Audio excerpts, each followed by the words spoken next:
All right, all right. It is Wednesday night, and we are here with the crew for another Vibrant. Been a while since we rocked a Vibrant. Slick and I have been busy, hot on the trail of the god of mischief, Loki. It's been taking up a lot of our airtime, but this triumphant return is twofold. We've got Michelle and Mario and Kyle all returning to give us the goods on Ophiuchus, AstroHerbalism. I'm so excited about this. We began this series a year ago in Sagittarius season. It was one of the biggest highlights of my month every month as we covered all the signs. Definitely couldn't pass up the opportunity with the way that it all just kind of timed perfectly to give ourselves one more ride with the AstroHerbalism crew. Can't wait. We're going to get into some deep, deep waters, Ophiuchus being the most enigmatic and in some ways potentially most powerful sign symbolism wise. And you betcha we got that exact level of plant medicine and plant teacher on deck for our talk tonight. It's going to be so awesome. The synchronicity is already thick. We're doing this on 12/13. So 12 signs of the zodiac and then the 13th. That's weird enough, but it gets better. The 13th of December, according to David Matheson, when Mario and I were speaking with him about Ophiuchus not long ago, is the day that the sun actually crosses the foot of Ophiuchus as his toe dips into the zodiac. We did not plan ahead of time. Like, we got to do it on this day specifically. This was the day everybody was available. And not only that, it's episode 113 of Vibrant. So we got 13s all up in this shiz. Could not be better. So I'm extremely excited to do this. Guys, welcome everybody. How's everyone doing? Before we start, I want to do a little bit, before I pass the talking stick, a little bit of promo that I think you guys should know about. First of all, I've got a long-running affiliation throughout the entire duration of this series and into the future indefinitely with Kyle of Tippecanoe Herbs, where you can pick up his awesome herbal medicines, incense, salves, tinctures, you name it, all of the goods. Using the InnerVerse coupon code for 10% off. You support the podcast with that. It's going to be linked in the show notes of every episode, including this one, so do check it out. Secondly, you may have noticed if you follow me on Telegram or social media that I've really upped my game on clips and short videos, taking short form out of my long form content. I say I've upped my game. That's actually all my wife. Thank you, Jenny, for providing us with those really creatively done clips. And so if you're a Instagrammer or a TikToker and you want to follow me over there, especially my TikTok, it's pretty new, needs some love. Go over and find InnerVerse podcast there. I'm going to show you guys a 1-minute short that we've got from 1 year ago. So you can see how everybody appeared as we spoke about Sagittarius way back in the second episode of this series. And I hope you enjoy.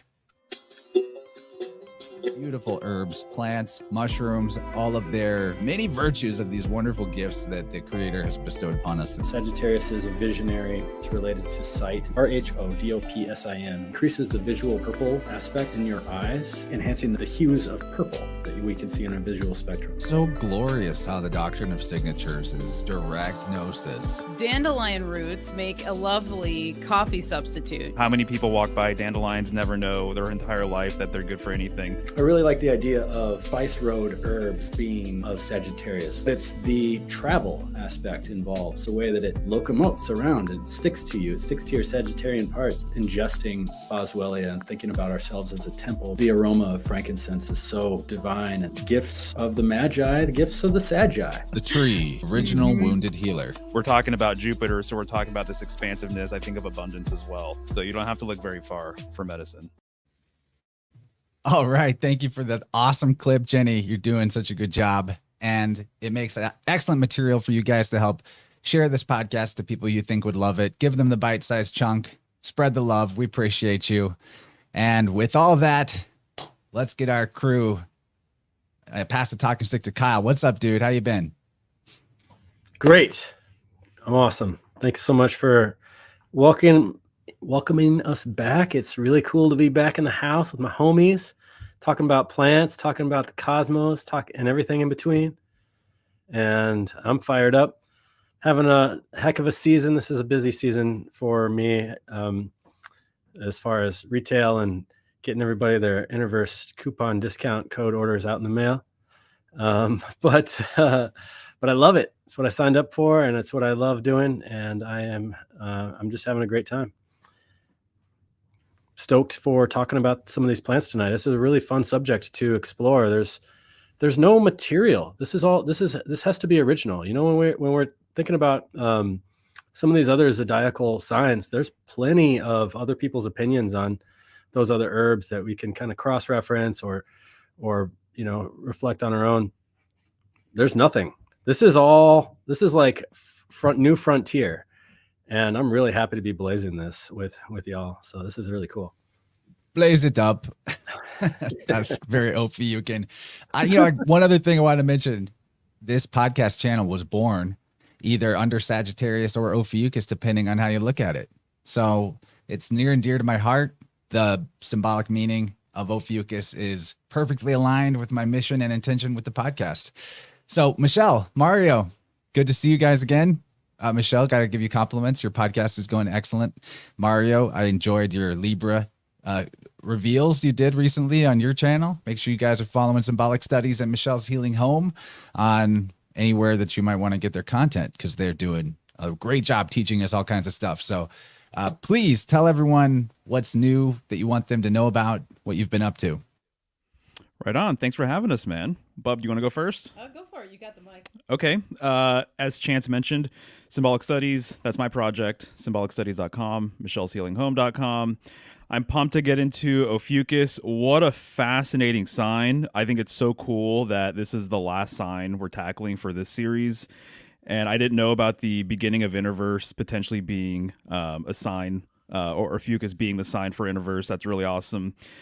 I feel like there is just this incredible sort of well with Ophiuchus that I'm still wrapping my head around. So I'm going to share what I've been learning over the last, couple of months, it seems like, with this sign. But there is just so much more that we can get into, perhaps at some point. So I'm really digging this 13th sign business for a whole bunch of reasons. I appreciated what we talked about with David Matheson. That was really cool. And I'm very curious to see what you guys think about this. Slick, especially you, I have to say, because we haven't talked about this constellation yet, and I know you're going to bring it. But I'm going to pass the mic over to Michelle. Oh, thank you. And thank you, Chance, for having us back. Hello, everybody. Hello, everybody in the chat. Thanks for being here. I, too, am really pumped about this. And actually, we've talked about Ophiuchus over the years, but this is the first year that, Mario started his digging, and then all the things he was relaying to me was sparking my interest. And then when Chance proposed us come back for herbs, I'm like, yeah, we should do it, because there is a lot of stuff. And I like what you said, Kyle, about this being an untapped place within the herbal areas. And I think it's untapped in a lot of areas too. A lot of it's kind of a controversial topic in astrology circles as well. So I'm glad we're going for it. And the Healing Home also was born in Sagittarius as well. So that's really cool, Chance. And that's awesome. So let's do it. Let's hop in. And I'm really stoked to hear what everybody has to say. All right, let's see, Gabe, you got some introductory thoughts. I know that your cup often runneth full and overfloweth. So very true. So very true. It's funny, the statue in my mind often with Ophiuchus is the one that people associate with Vatica. Vatica she's holding a bull's horn in one hand with snakes wrapped on her arm, and the snake fangs are on the edge of the cup, so she can harvest the poison of the snakes. So their fangs are literally on the edge of the cup. That's a Vatica icon. But this Ophiuchus character has so many of the same ingredients, the serpent charmer. But I think this is one of the father figures of pharmakia, of giving remedy, and something that's fascinating because it's obscure, and when people discover it, it's so exciting. they get a sense. I got a sense. I'm speaking for myself. I think other people get this too. They get the sense that this is what I was looking for. This is what was wrong. This is the missing days of the calendar. This is where the remedy's going to be. And Ophiuchus has this presence that gives you the sense that remedy is here. We can fix something if we get this Ophiuchus thing figured out. And that's awesome, because that's what pharmakia is. You put your sin into a icon or a symbol. Everybody does. Everybody takes a turn putting their sin in this icon, and then it takes the sin away from the city and makes everything better again. So it gives us a good reset. And I only recently learned, as you guys were doing the show with Matheson, I was looking at the star map and I started to realize, nice chance, yes. I started to realize that Ophiuchus's heel, if a drop of blood drips off of his heel, it would fall straight down onto the Ara Altair constellation, which is the magician's table of the Magi card. And so a drop of blood would land on the working space of the scientist. And sure enough, on this table down there is also the microscope, where you would give your DNA for the Magi to tell you who your past was and where you're going in the future. So yeah, all things DNA in the mysticism of pharmakia. We still call it big pharma, so this symbol is so supercharged.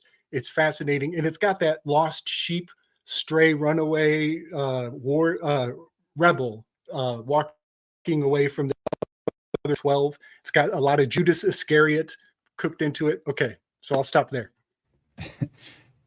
Good reference there. This is Vanth, which is sometimes considered a singular entity. Sometimes there's more than one of them. You find statues and artwork from ancient Etruscans with this psychopomp figure, often associated with or alongside Charon, which is like a prototype of Chiron, or Charon the ferryman. Mario and I got into the Vanth in our psychopomp episode. That was really great.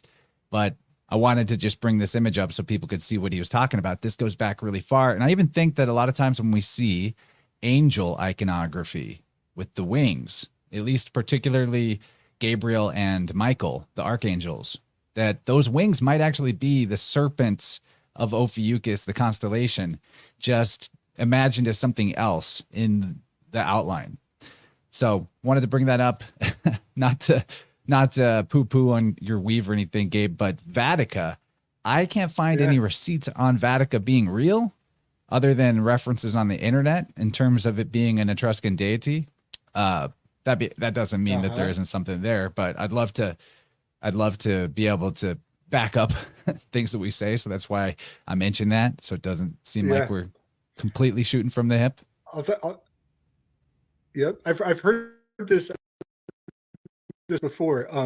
And one thing I'll say is that directly under Rome is Mount Etna, where Medusa is located.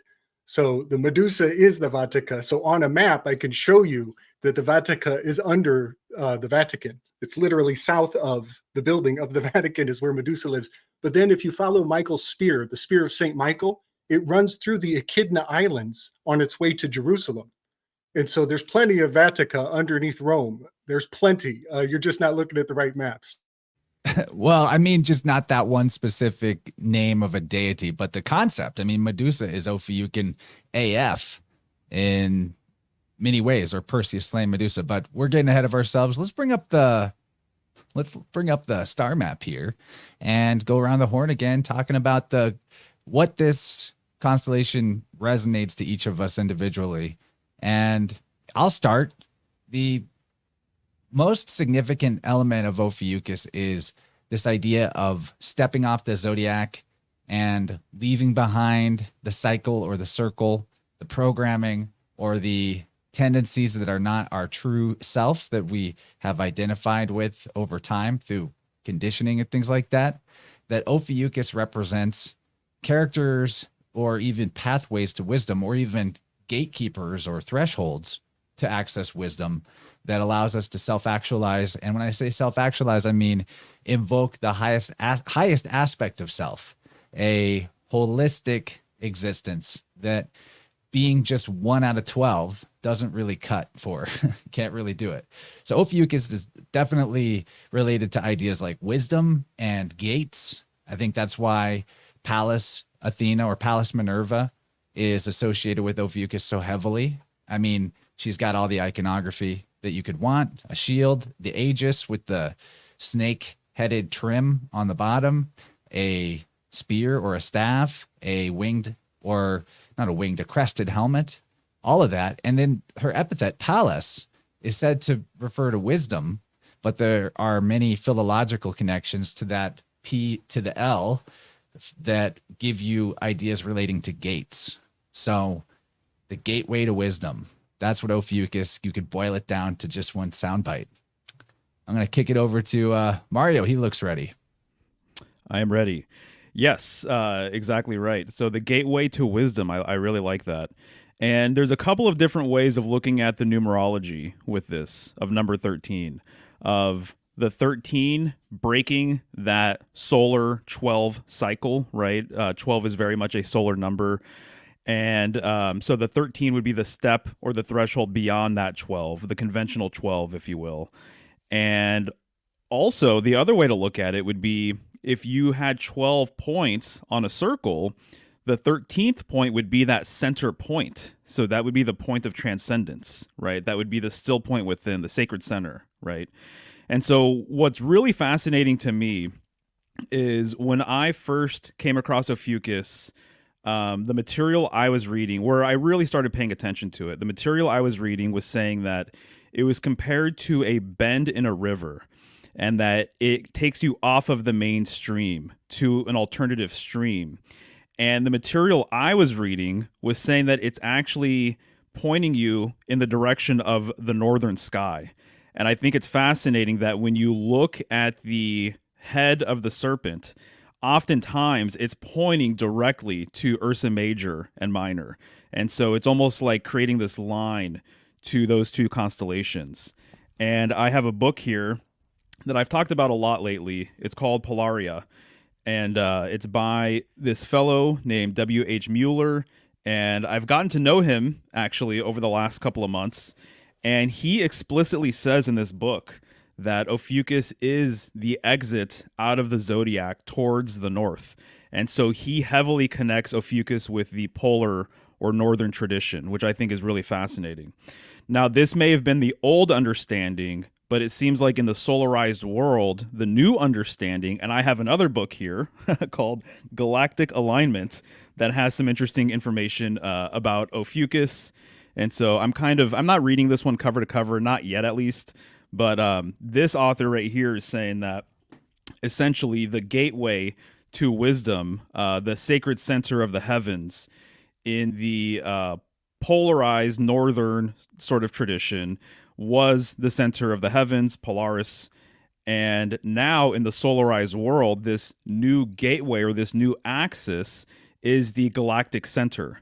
And that a lot of the symbolism switched from the northern sky, the 7 stars of Ursa Major and Minor, and over time, basically, a lot of that symbolism was basically transferred over to this new axial alignment that a lot of people recognize today as basically the Pleiades and basically the point in between Ophiuchus, Scorpio, and Sagittarius, that being the galactic center. So Ophiuchus has always been associated with the center. The idea of what the center is, that has transferred over and that has switched. And so the 7 stars of the north, it seems as though a lot of that symbolism was transferred over to the 7 stars of the Pleiades, which is the galactic anti-center. So you're looking towards this part of the heavens, you're looking towards the center of the galaxy, you're looking towards Taurus and the Pleiades, you're looking away from the center of the galaxy. But also Ophiuchus, man, the key words for me personally, when I look into it, I think of all of the symbolism related to the 13, blood, I think of the moon, and I think of Mercury. And there's a huge correspondence between Mercury and the moon that's continuing to blow my mind. But to me, this feels very much like another expression of Mercury, personally. So just a few thoughts off the top of my head. Bub, do you have anything to add? I mean, I just I really like what you're saying here. And I feel like I'm still learning about this sign, but what really comes to mind is mystery and the healing that happens within the mystery, the mysteries of ourselves, the mysteries of other people, the great mysteries of this world and beyond, and actually how much wisdom comes from that. And so I get a huge wisdom sort of hit from Ophiuchus, and I love the idea of it being the bend in the river, because to me, the 13 also, it sometimes gets a bad rap, obviously. In mainstream culture, Friday the 13th, 13 is bad luck. Oh my goodness, it's scary, blah, blah, blah. But when you really start looking into 13, you find out that it has a lot to do with the primordial mother, the creation of whatever we're living in here.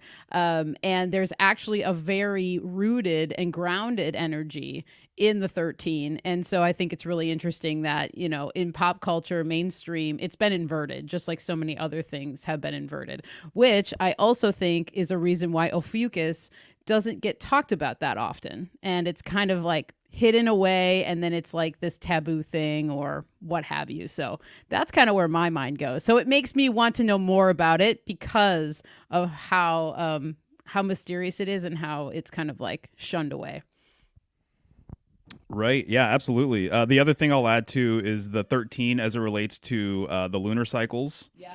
And then that correspondence or relationship with menstruation. There's a lot kind of going on there. And you said Friday the 13th, so I have to mention that some of my resources talked about the Knights Templars having kind of an affinity for Ophiuchus and potentially going by a 13 sign sort of system. So Tracy Twyman talked about that, which I think is fascinating. Yeah, totally. But we can pass the baton.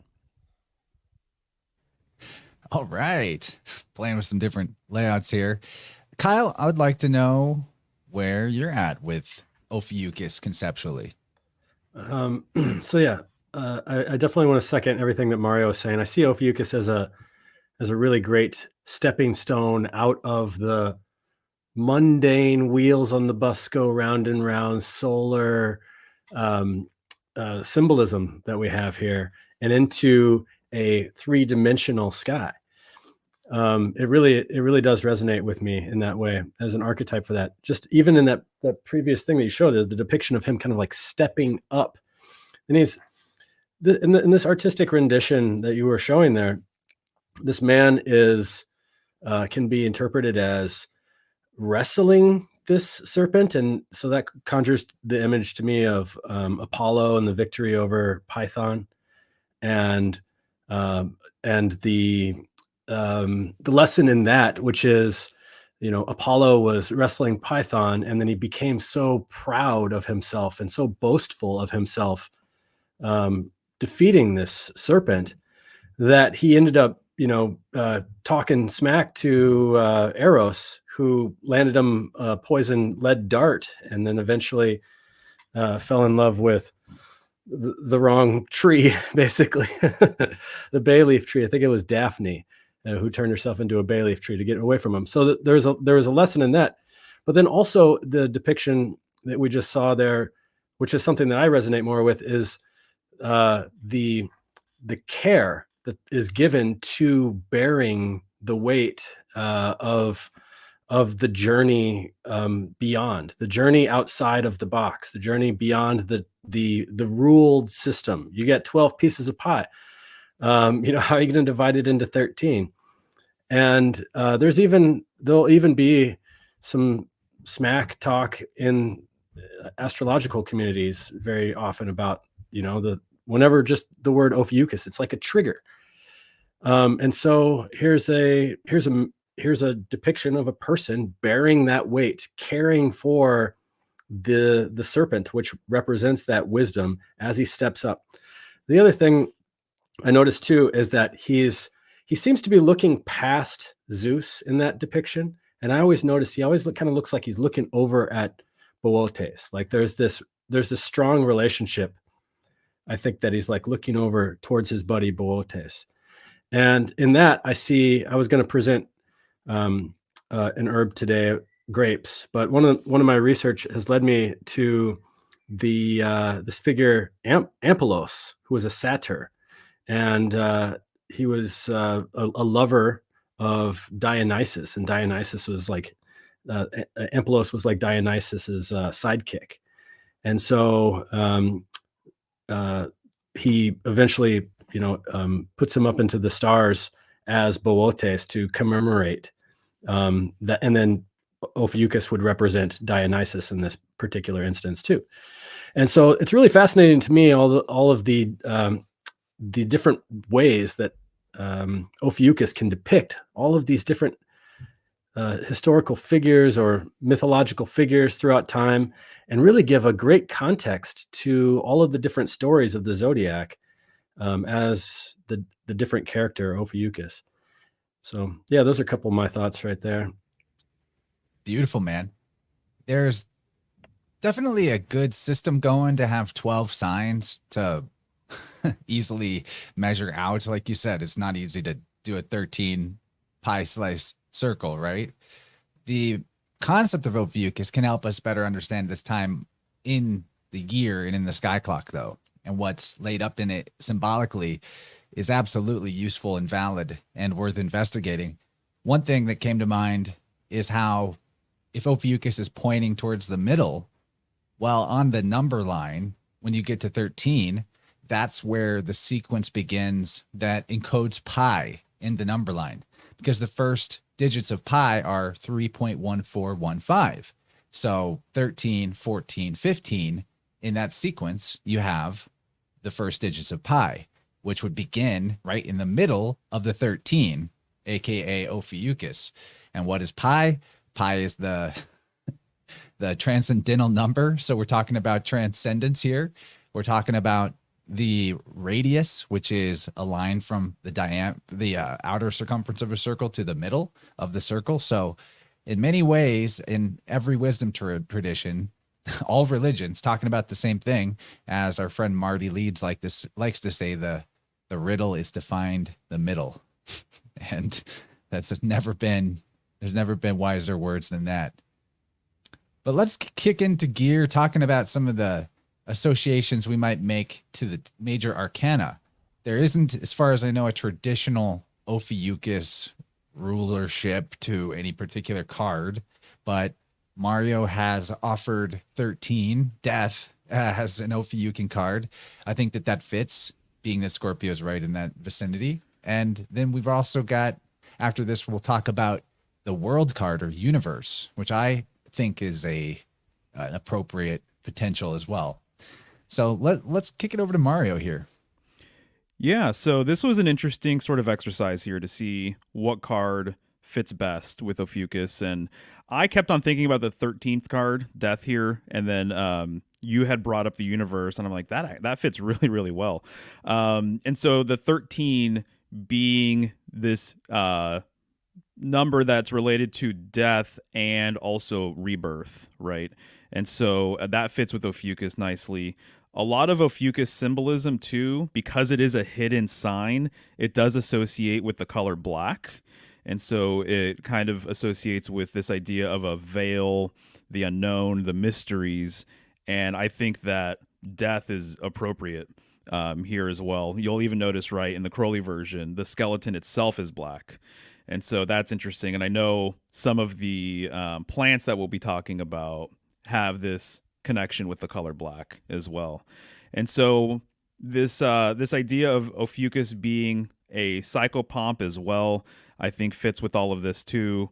And also the death card, and you'll see with the Marseille card on the left-hand side, it actually doesn't say death. So this is a tradition, right, is that death is oftentimes unnamed, or his name isn't printed on the card. It'll be the only major arcana card that doesn't have its name printed on it. And so it speaks to this silence, this hidden nature, once again. And so for a few different reasons, I think death is appropriate. And as you mentioned, Chance, the whole connection with Scorpio and Scorpio being right there, that's pretty perfect. You even see a serpent here on the Crowley death card. What's the Hebrew letter associated there? I believe it's none, N-U-N, fish. Mm-hmm. So that's also right at the threshold of our 26-letter alphabet, 13 to 14. That's right there. And so mem, the letter M, also applies with Ophiuchus symbolism, being the 13th letter, and then Scorpio having the M glyph and Virgo having the M glyph, and then M being, phonetically it's more internal, it's inside your mouth, things like that. So yeah, good call. So in terms of the idea of death too, associating with Ophiuchus, we know that handling serpents can be deadly. In terms of the faith aspect of that, it's fascinating how there are these churches, and particularly the southern states of the United States, where people will handle venomous serpents and their faith protects them. They don't get bit, or if they get bit, they don't get poisoned. So there's a long tradition, I'm sure, associating the serpent and its dangers with some kind of faith mystery, which is powerful as well. And then, of course, the moment of death is the transition off of the wheel, off of your character as established in the zodiac. So there's a lot there. Anybody else want to weigh in on what they might see as a possible Ophiuchian trait with the death card, number 13?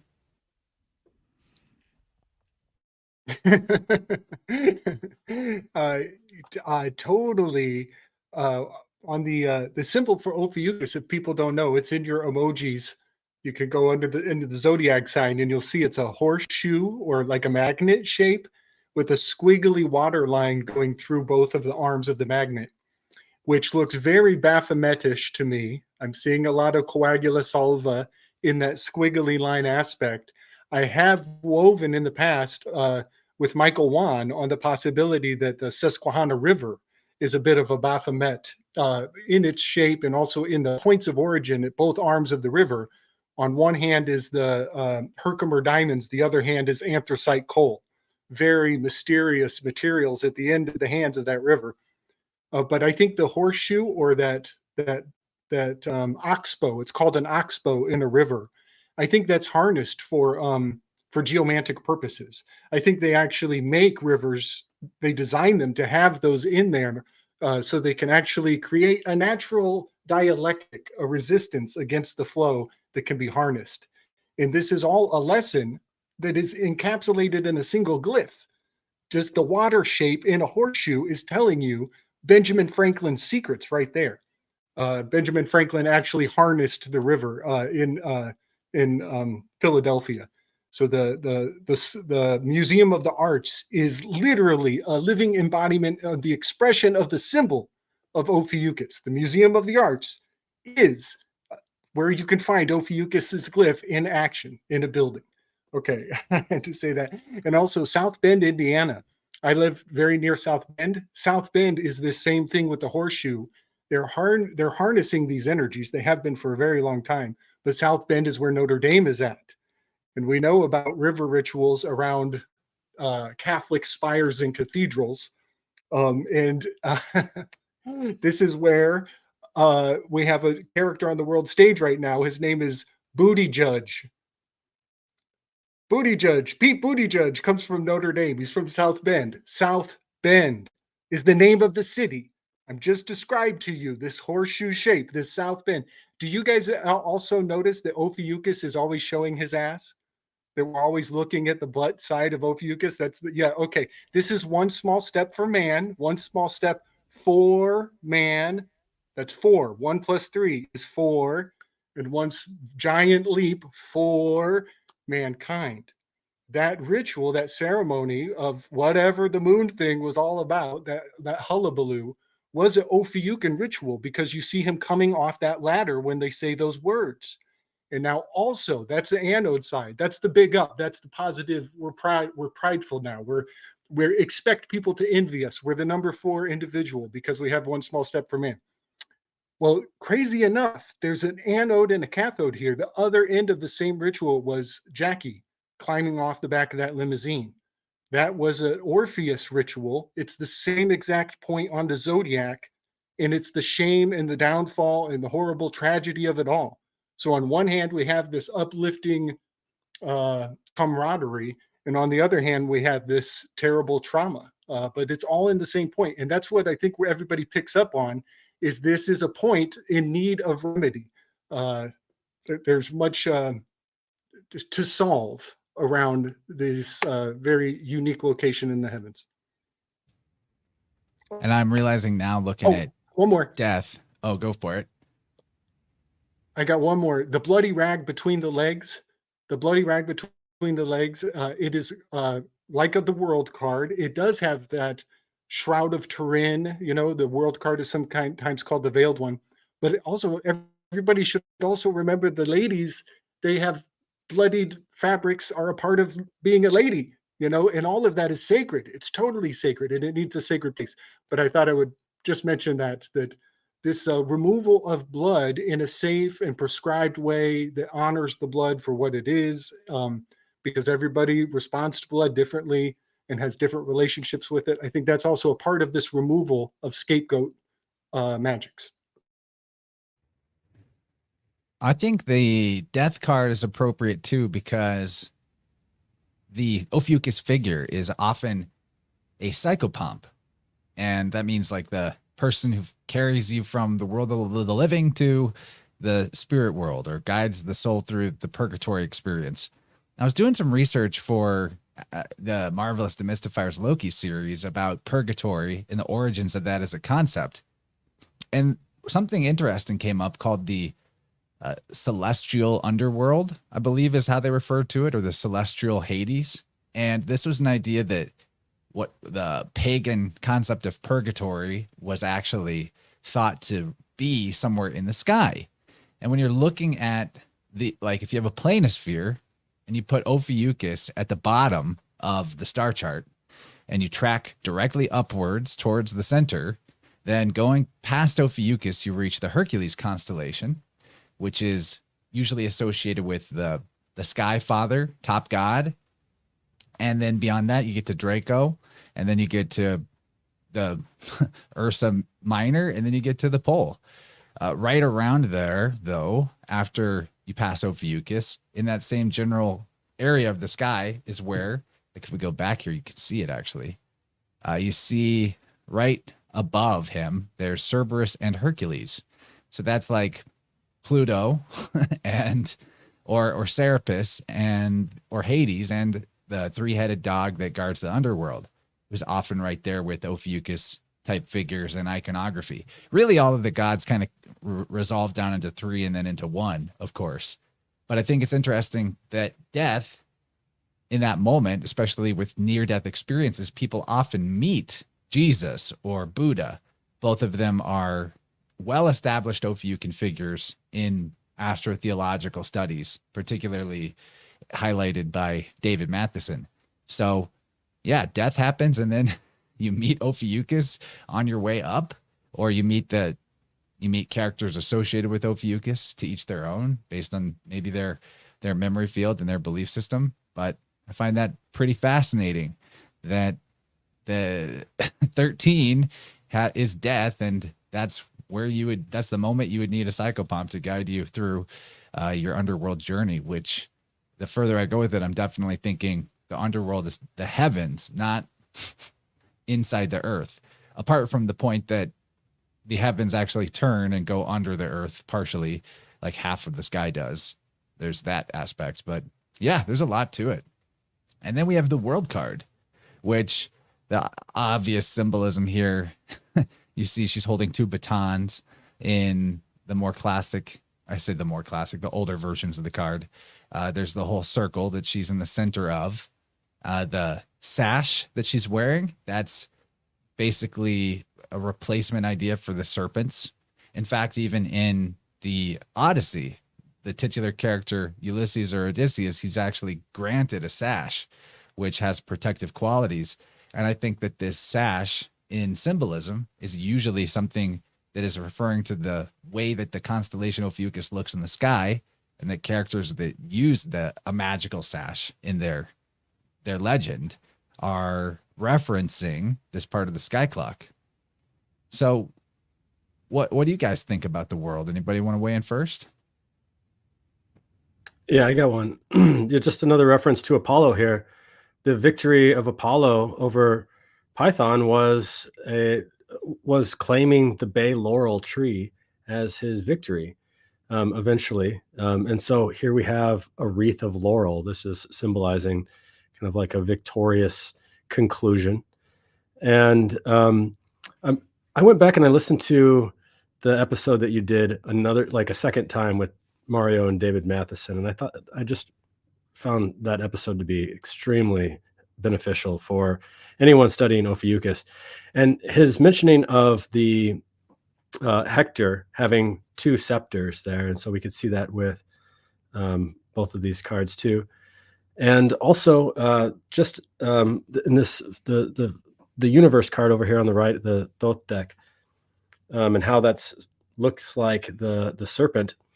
It just calls to mind something I just forgot to mention is as the serpent bearer, as somebody who is actually examining the snake in the form of an augury reader, that's looking at the, as Gabe has mentioned previously, like looking at the entrails of the serpent, or it's not a serpent, it's just entrails in general. It's just he's just bearing this. And that actually just reminded me too that in Italian, that word auguri, is a really common word. It's what you say to people every year when they have their birthday or every celebration. You say tanti auguri. It means another one. So it's a very common. So yeah, you'll hear the word auguri, and I think that's really interesting. I wondered what that meant. It was if it had something to do more with this scene into the future, celebrating into the future. It's a good path forward for you. Congratulations on your new job, and of course with the world and the completion, and congratulations and an augury. May the auguries be with you. That kind of thing. I think it's really interesting.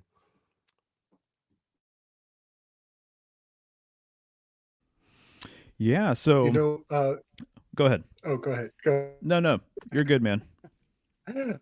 Okay. Well, the Vatican, they say, means divining serpent is one of the interpretations of it.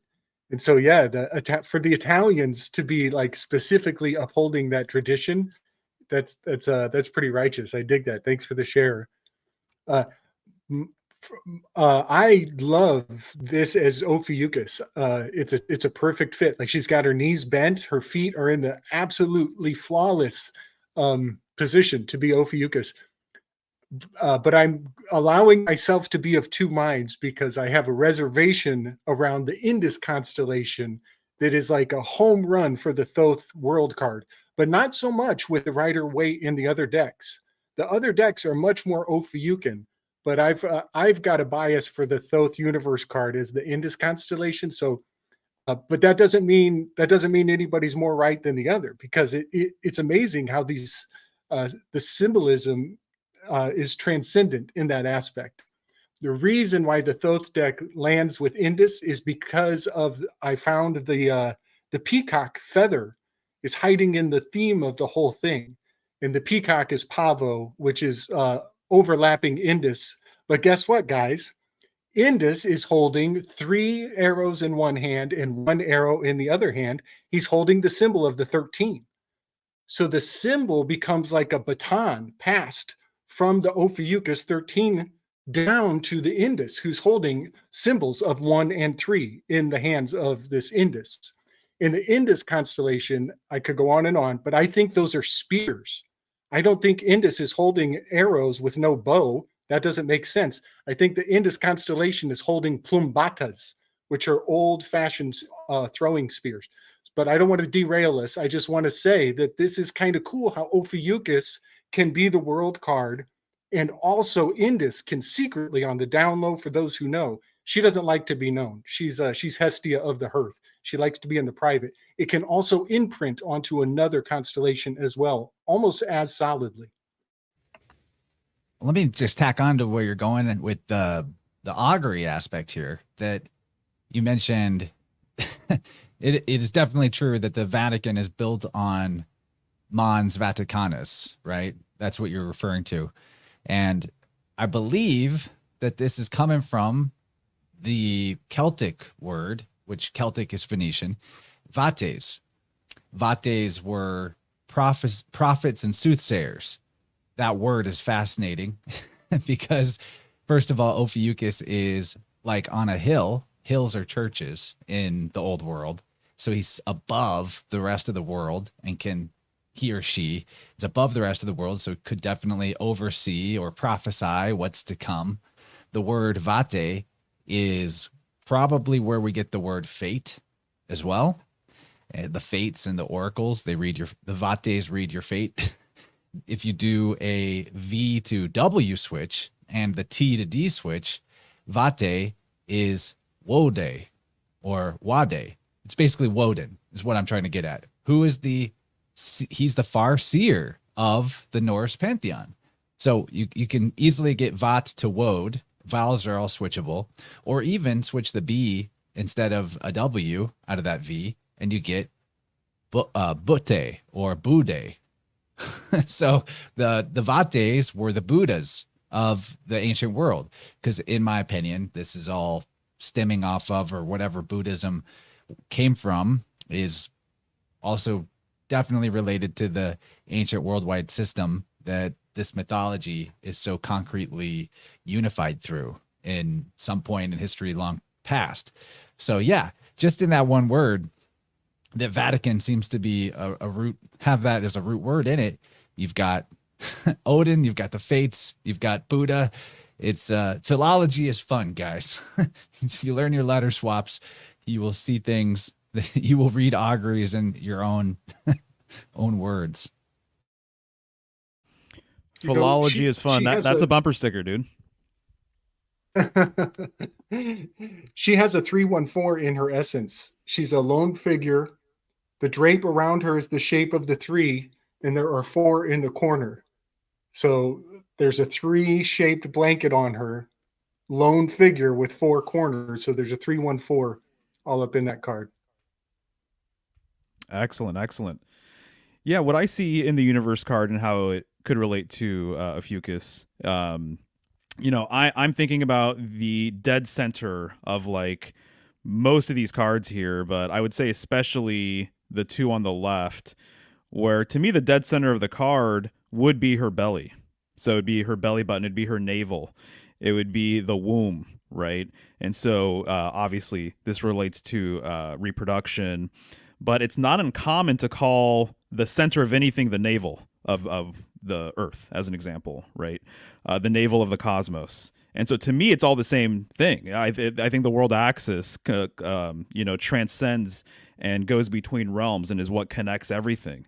And so to me, the world axis symbolism, to me, is off the charts. So her belly, her womb, her navel, being right there, dead center. And then obviously I think of the umbilical cord and some of the placental symbolism that we've gotten into, and how that relates to the world tree, and the world tree being another correspondence for this world axis. And she's in the middle. And so she's in the middle of a cross, right? So she's in the middle of the fixed cross.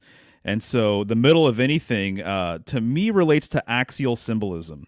And so some of what David Matheson said about Ophiuchus relates heavily to axial symbolism. He was saying that essentially Ophiuchus is like the central mountain in Hindu mythology that has the serpent wrapped around it that basically gets pulled back and forth, right, and creates the nectar of the gods, Amrita. And so this kind of reminds me of a drill bit, right? And there's even other examples of the same symbolism looking just like a drill bit. And I think it's like Horus and Osiris, if I'm not mistaken, pulling this rope or vine or something, drilling this bit. And when you mentioned augury, Kyle, I thought of an auger, an auger being like a drill bit to create a hole, and so I'm just kind of seeing all these things, just being related to each other, because to me, especially with the 2 cards on the left, she is the world axis. So she is the world tree. She is that pillar or post or pole. And so it would make sense that there would be a serpentine symbolic sort of connection going around her, the same way you can imagine a serpent going around a world tree, or the tree of knowledge, or even Draco going around the pole star. But Slick, it seems like you want to say something. Go for it. Oh, you so exciting, man. It has been such a wild ride going around with you guys for a full year, man. We have so many threads all over the universe together. It has been such an awesome ride. Yes, the drill bit is just hitting so many chords for me, because of the augury reading, but also we know that there's an agency, a 3-letter agency, and their name sounds a whole lot like the phrase Sea Trails Intelligence Agency. Sea Trails Intelligence Agency. That phrase sounds a whole lot like a 3-letter agency that may have something to do with the divining serpent known as the Vatican. They might have made a holy scripture in 47 and named it the snake-made texts, the Nagas Mahdi texts, right? So yeah, this 3-letter agency, sorry, I'm having fun. They run drills. They run drills before events. They also run drills into the headlines of mankind and seed our consciousness, so we expect to see what they tell us is happening. And so this is the psychic crop dusting that benefits the dogs of war at the Dow Jones, but the drills is really something, man. Now, again, remember, Ophiuchus, a drop of blood would fall straight down onto the Ara Altair constellation, just under his heel. And on the other side of that table is the Indus constellation. But on the table is a microscope, is a telescope. Okay, so what shape is DNA? In the shape of an auger. So DNA is a buy-in. The concept of DNA is a psychic buy-in to your mind. You've given them access. You've said, okay, come on in. I will point out that the tribe of DAN is a very contentious genetics line, has much to do with the Tuatha De Danann, and people who are into certain mythologies are going to get put in crosshairs. But I'm telling you, it is so fascinating to know that DNA is in the shape of an auger that seeds your mind for a bunch of bullshit to be planted, for you to expect somebody else to tell you about your ancestors. Yeah, the CIA, when they got DNA, they started running this op on people where they could come out of nowhere. A total stranger could come out of nowhere and say, "Hey, guess what? We found out that there's actually a secret inheritance, and you're the special one. And if you do this operation for us, we can connect you to your inheritance." And they run people off of cliffs with that kind of shit. And now they got the entire world bought in on this drill. I'm gonna stop. I'm getting excited. Well, this is great, though. Here's a book that kind of illustrates the point that I'm about to make, which is something I've said before. I think it was a big topic in the previous InnerVerse episode, but that there's no such thing as cutting edge, frontier, scientific, brand new knowledge outside of abstractions created by further and further levels of bizarre mathematics and simulations. That being said, The Cosmic Serpent, DNA and the Origins of Knowledge by Jeremy Narby. This guy, I believe, had a lot of ayahuasca journeys, is kind of an anthropologist, but his assertion was that DNA is the ancient people were aware of DNA and that there's some information in DNA, and that's whence comes the idea that the serpent contains knowledge. And yeah, it's an interesting book, but what I see here is that, science is giving us this idea of DNA, and that's basically their way of materializing the old symbolism of the serpent in the garden, which in a lot of Gnostic traditions, the serpent is actually attributed to, or an incarnation of Christ. It's not the devil or it's not evil. It's a savior figure in a sense, which, yeah, it's the battle as old as time. Was the snake the good guy or the bad guy? We don't know. We're not here to make judgment calls like that, but there's definitely something to what you're talking about there with the the auger shape and the double helix and the two serpents carried by Ophiuchus. This double helix symbolism is very, very ancient. I think. Yes. Go ahead. I got one more thing to. Sometimes I assume people know things that I've thought of and then forgot, and then I remember them, and I'm like, oh, that doesn't make sense if you don't know this part.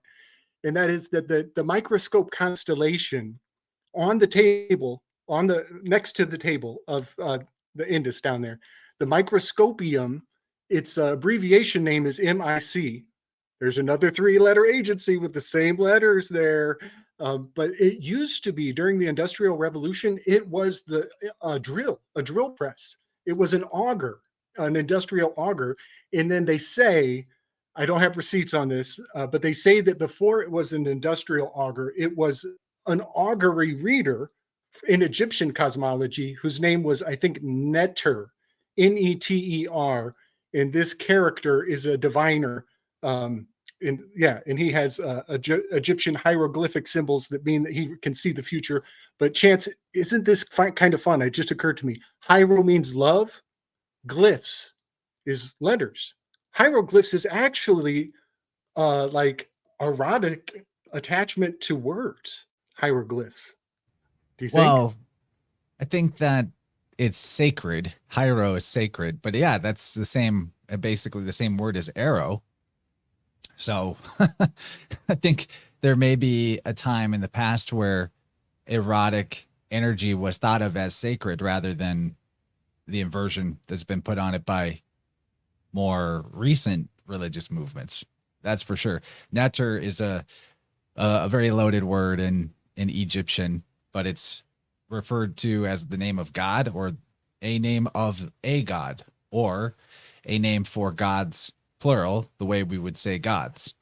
And it seems evident that that word also gives us in some way connected to the idea of nature. And speaking of nature, we're an hour in, so it's a great time to start talking about herbs that correlate to Ophiuchus, because we could just go all night talking about what symbolism is laid up in this thing. But people are also here to get the goods on how to access this archetype's energy through the plant kingdom, and I'm really excited about that. Yeah, there's nothing wrong with planting seeds. There is a problem with drilling seeds into people's minds unsuspectedly. But I guess what I'd like to offer is that transparency of being the good gardener, being responsible with the seeds that we are putting into good soil. And here's the good soil Chance has provided for us with this excellent show and this excellent audience.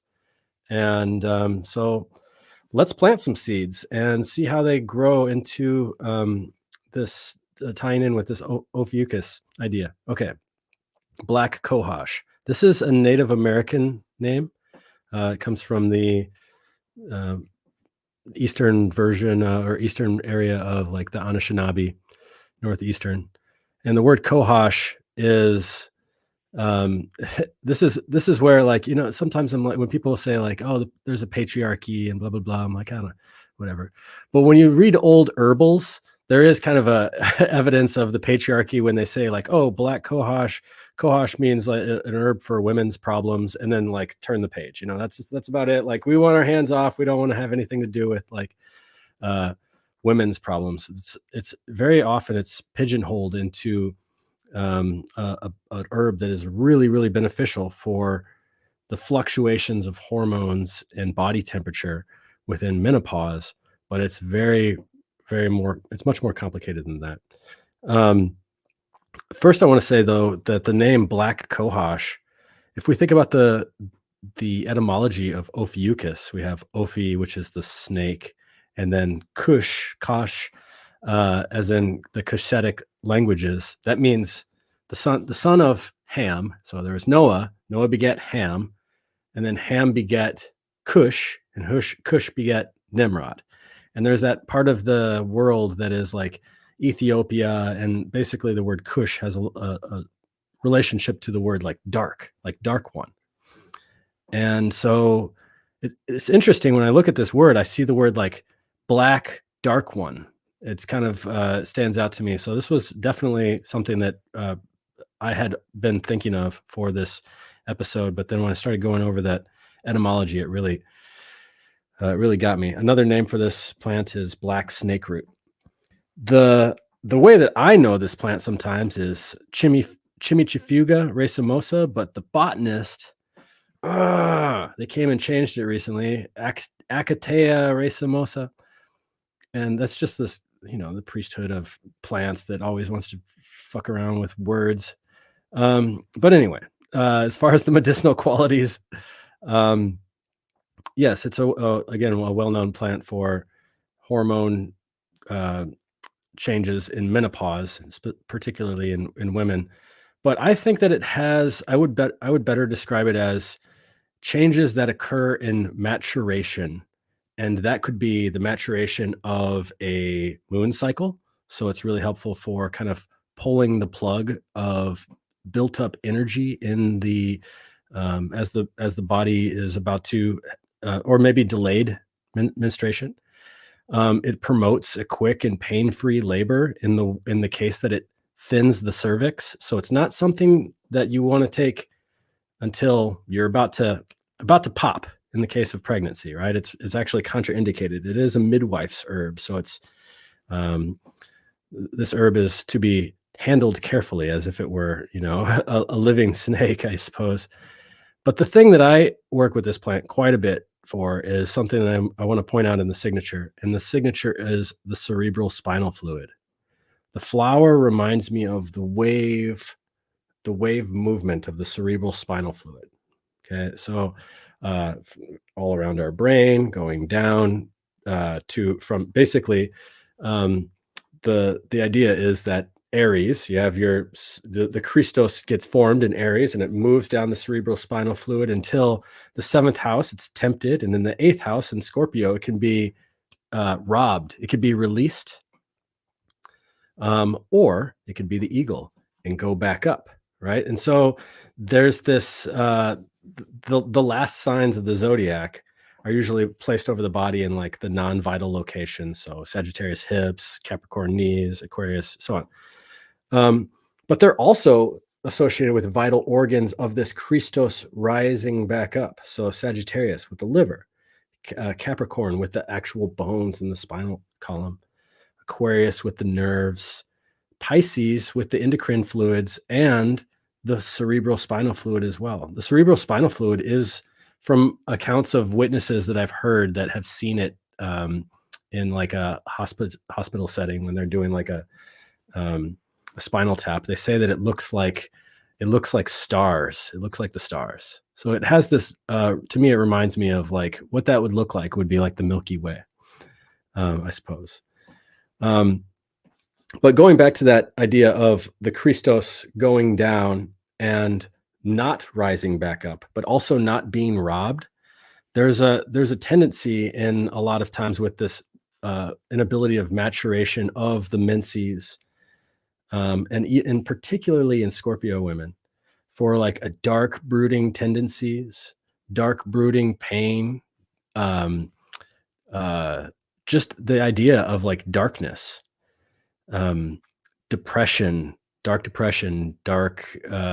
the lack of motivation. And I work with this plant a lot with my clients for relieving that. Let's just say the first week or the first 2 weeks of the cycle, somebody's fine, and then they feel that darkness, and the only thing that actually makes them feel better about that darkness that period is the plug being pulled and feeling like the menses has drained that, so they could feel good again. And so I think this plant is really, really beneficial for that too. I'm talking about a lot of work with this a lot with women, but I also use this with men too, who have that tendency to have bunched up cerebral spinal fluid from a injury like whiplash, from a concussion. And actually, the first time I ever met this plant it was kind of synchronicitous. I went to Dollywood in Tennessee on my honeymoon, and it was the day after Memorial Day. It was a Tuesday, and there was nobody there, so we got to go to all the roller coasters, like one right after another. You know, and I like, went there as a kid. I've been there. It's fun. It's really corny Dolly and Parton. cheesy, you know, amusement park. But I think there's value and virtue in waiting in line for an hour for a ride to like work yourself out, you know, and like get everything like bent back in shape, because we were just going from one to another. And by the end of the day, I had whiplash. The next day we were hiking in the woods, and I saw this plant, and I have no idea what it was, but it was calling to me. And every time I would I just need to sit down. Let me just sit down next to this plant, and I would feel better, and I would feel recharged. And later I found out that this was black cohosh, and that it would also be indicated specifically for what I was dealing with, which was whiplash. And that would be really helpful for concussion. What's up, Mick? Big love to you, man. This plant was introduced to the West via the natives, and they were using this plant for pulling venom out. The roots are called black snake root because they look like a den of vipers. It's very, very dark. The plant is dark the whole time. I mean, this is the flower, but the rest of the plant looks the leaves look dark. The stem looks pretty dark. It's a very dark looking plant. And they also used it to treat tuberculosis. And in cases of North America, it was called a miracle cure for Saint Vitus dance, which is also called chorea.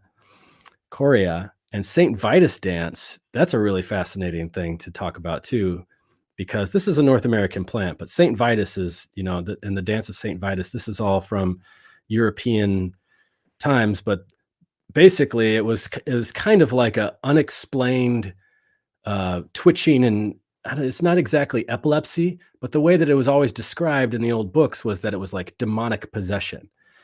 And there was times in Strasbourg where there was like 400 people that died or something from heat stroke for dancing for 2 weeks or something like that. Some accounts 40, some accounts 400. And then even in Puglia, in the heel of Italy, this is where we get the tarantula dance, because there was a woman who was bitten by a venomous creature, and the remedy for it was to shimmy and shake, and it was prescribed, and it was okay, because this is an area of Italy that really embraces the pagan connection with Catholicism too. And so it was okay to shimmy and shake. And they even have like Befana, which is like the person that brings presents at Christmas time. That's like classic witch with the wart on their nose that rides a broom and everything like that. And so black cohosh, here in the North America version of Saint Vitus dance, which is like this unexplained cultural madness that overtakes certain people, and it's like a hysteria that makes people dance. And I think it, you know, and the scientific people are like, oh, it's a virus and it's like a magical floating pathogen that goes around and it, you know, it lands inside people's nose. I think it's way more magical than that, and I think it's very, very interesting condition. But anyway, black snake root, black is the name, black cohosh, and it's a great connection with the cerebral spinal fluid. What the cerebral spinal fluid represents as the gateway, the pathway of the Milky Way up to the cosmos, the spine, all of that symbolism that we had been talking about earlier. And to me, I think it's a great introduction to this topic from the herbal standpoint. It's interesting that you brought up the cerebral spinal fluid, because when you look at Ophiuchus, it's the gateway to wisdom, right? Or the gateway to the north. And he's standing right on that river of stars, or even what you could consider like a spine, which is the Milky Way. And I did not know that fluid could sparkle like stars. I couldn't really see it. I did some Google image searching, but hey, if there was something that like magical and esoteric about an occulted aspect of our body, probably not going to be highlighted by the materialist mainstream medical industry, who they want to be the gatekeepers to that information. I'm glad he brought up the Kush weave as well, the black god. There's a lot of that when we look into the symbolism of coffee as well. So we'll get to that, but seeing how this is grape-like with racemosa, I wanted to throw out there that word ras, well, in Greek, the ancient Greek word for grape was like rax or ras or something like that. It would be rho alpha chi. So we would transliterate that to be like RAX, but it could also be RAS or RAZ or RAK, something like that. And that's pretty cognate with a lot of other languages, being that Persians called the word for vine raz or raz.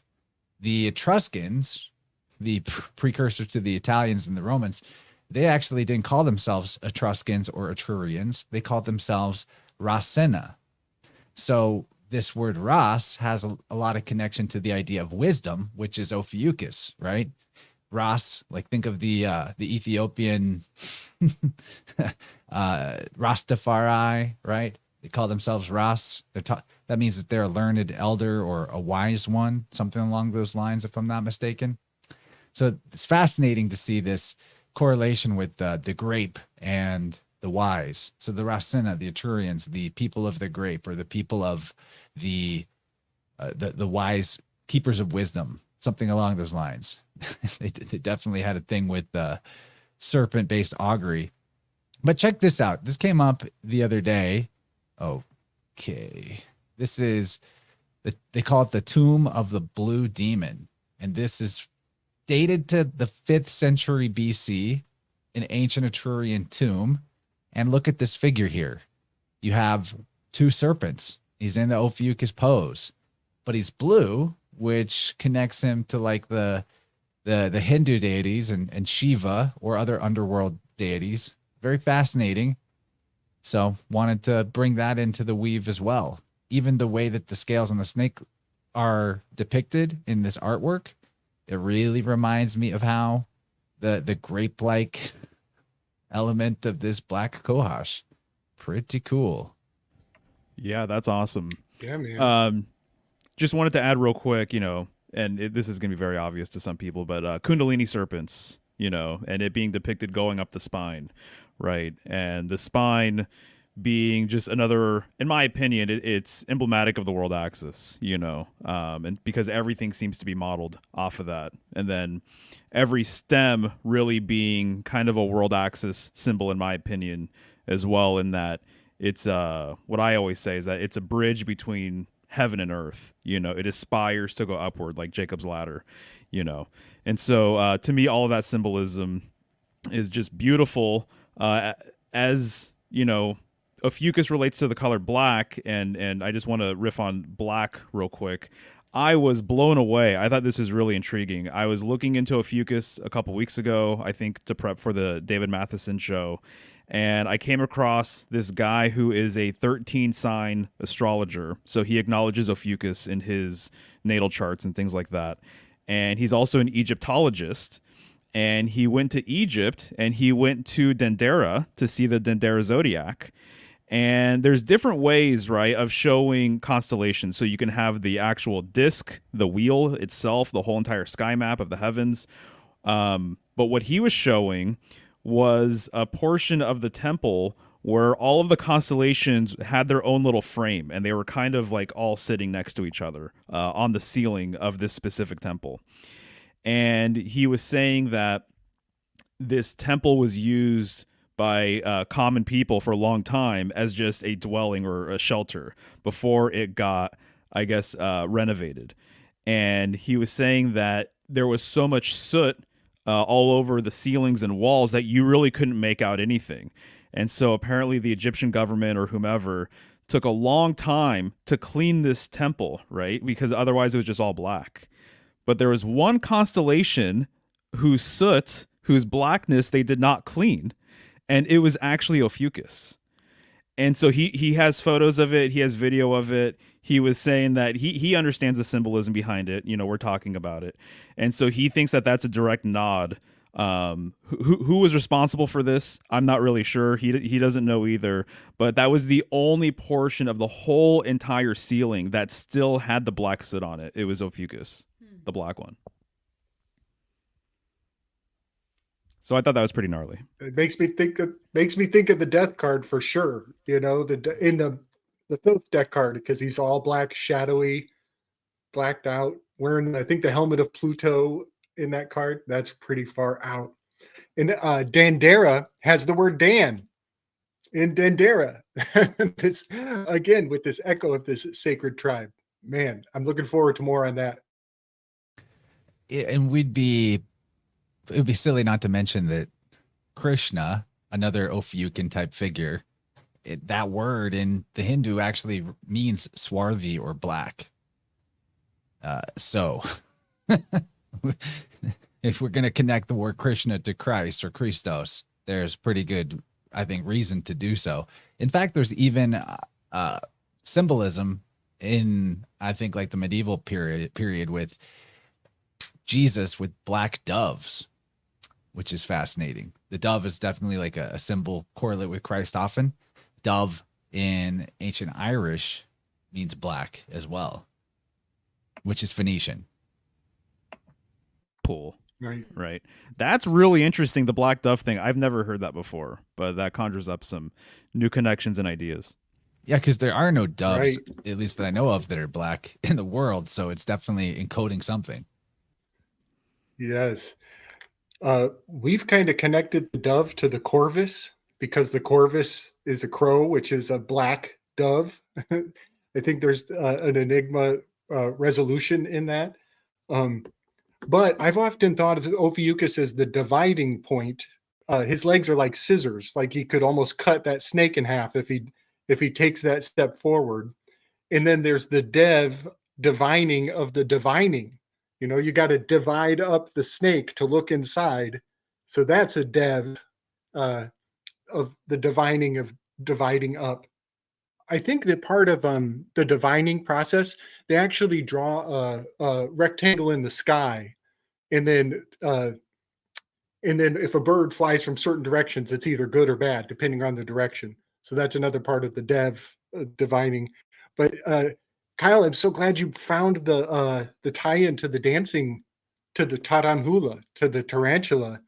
That's so fascinating. We've seen that dancing plague kind of pops up throughout history. So just something in the backdrop that like only those in the know, like only the apothecarians would know that a dancing plague or tarantula reference might also have correspondence to Priapus. There's a particular spider that its poison gives you like a 48-hour boner. And so I think that those in the know would learn about the spider joke, and then it would be hailed in the news or in history, and it would be like an inside joke. And spiders kind of, there's like a giggle, like you laugh. So the falling out from laughter at the inside joke of this Priapus spider giving everybody boners is like almost a dancing plague from laughing at the joke. But then another thing, I think some of that dancing plague that has so many accounts that went for months and months. I have a rough theory that some of the artwork that depicted those people doing all these weird postures, like scratching each other's feet and laying out around in the city, I think there's a cipher. I found an alphabet cipher that is body language. And different body postures are actually different letters, and you could actually convey information in the painting by the different postures of the people's in the art. So there might be a there. I just wanted to say that's a rabbit hole. Maybe someday I'll get off the back burner.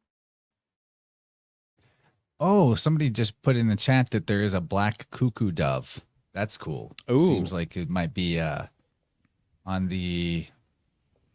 the East. That might be why I've never heard of it. That's pretty sweet. I also just realized, to add to the weave, that, and go back to the Ophiuchus episode with Matheson for more information about Buddha and Ophiuchus being correlate. But Bood, if you put it backwards, dub is dove. So, and a lot of the ancient Buddha statues, a lot, same with the Osiris statues, you got a black Buddha or black Osiris. I never thought about that before, but there it is right there in the root of Bood. You got dub. You got to look at things forward and backwards. That's for sure. Good stuff, everybody. For what it's worth, Kenneth Grant, he says that some occult groups will use the dove as a substitute symbol for Typhon, which that's a whole rabbit hole. But it's interesting because the OTO symbol has a dove on it as well, and it has a Eucharist, and it's putting it into a holy grail or chalice or something along these lines, if I'm not mistaken. But I just have to mention this because spiders came up. A friend let me borrow a book, which I'm kind of working through right now. And I can't say I recommend it or anything else, but it's an intriguing weave, and it has to do with the 13th sign, this hidden 13th sign. So we're talking about Ophiuchus. That galactic alignment book was saying that the Pleiades has been looked at as a potential 13th sign as well, which I think it's interesting because they're kind of opposite each other. But this book right here is called Arachne Rising, and this guy is putting forth this hidden 13th sign as a spider. So Arachne Rising, the search for the 13th sign of the zodiac. Funny enough, the dates for someone who is a spider is opposite Ophiuchus. So there's some weird stuff going on here. I need to dig into it more, but I just wanted to put that on people's radar. It's very interesting. Okay, can I go crazy for just a second? Oh, gosh. Okay. Oh my goodness.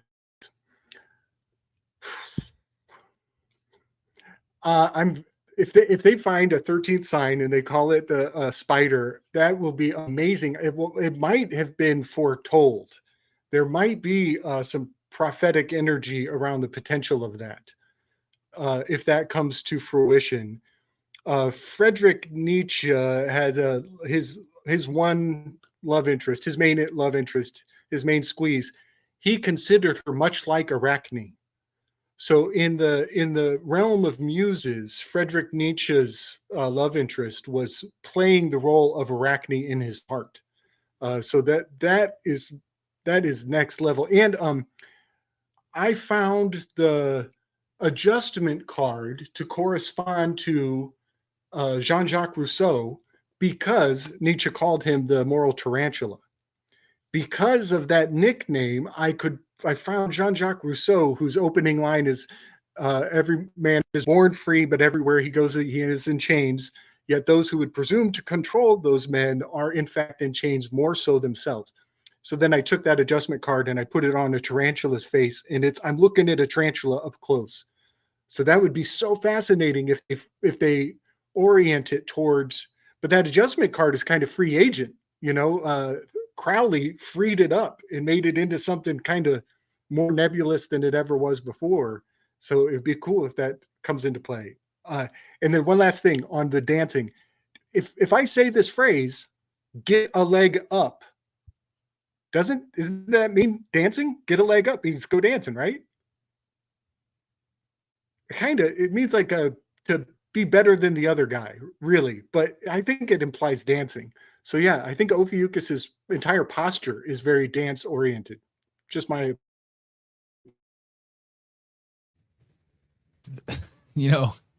The alleged gamma ray telescope, Fermi telescope, the NASA jokesters, they're such pranksters. They created or made up like in 2018, I think it was 21 new constellations that we can't see because we don't have their special fancy gamma telescope, but they put up there and a Godzilla, a obelisk, a Starship Enterprise, Little Prince, Hulk, Eiffel Tower, a TARDIS from Doctor Who, and the Lighthouse of Alexandria, Albert Einstein, a Black Widow spider, quite a few more. But I thought that's what comes to mind for me is the when you talk about a spider constellation. NASA fairly recently made one up, and it's a Black Widow. Can you link some of that in like the Vibrant call-in line? I'd love to dig through that. Yeah, I'll The look that Pope up. appointed 21 new cardinals. I would be interested if it corresponds to the cardinals. The cardinal dress code is correspondent to the academy, the school of the kids in the academy. It was a whole series came out recently. But yeah, it'd be interesting if the 21 new constellations correlate to the new appointed cardinals.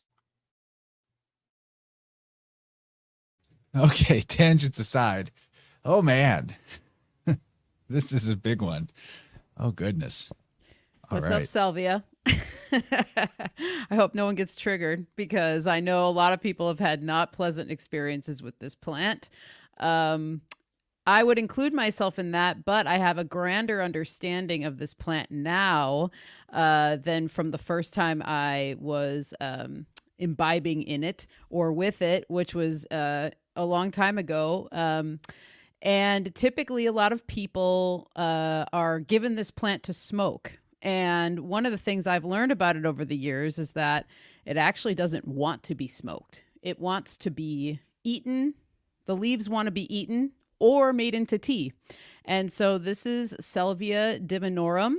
And kind of back to what Kyle was talking about with botanists changing names of plants.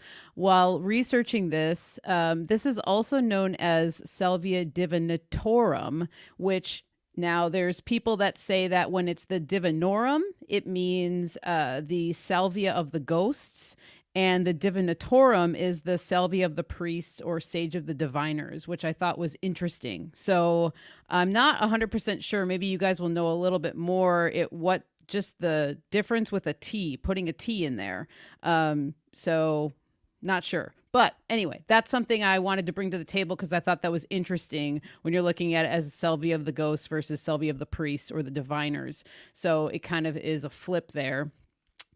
Which I think is interesting. So in Mexico, this is native to Mexico, specifically in Oaxaca, in the mountains of Oaxaca.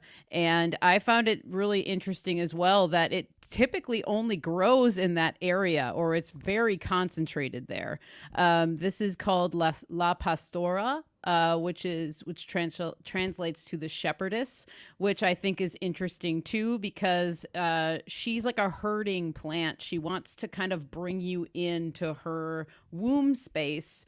And I think that's more of the energy that's going on here because she's also associated with the Virgin Mary.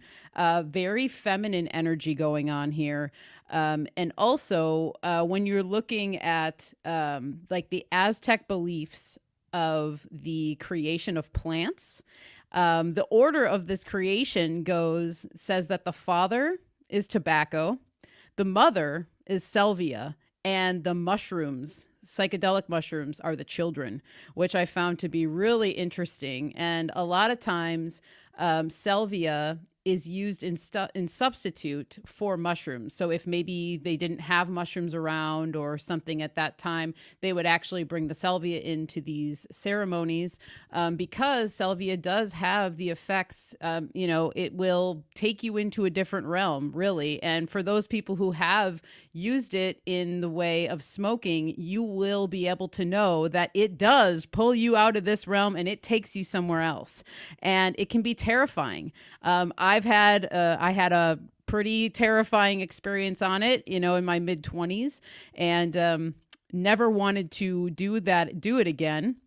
But as I said, since then, I was gifted a plant of salvia. I grew it as a house plant for many years.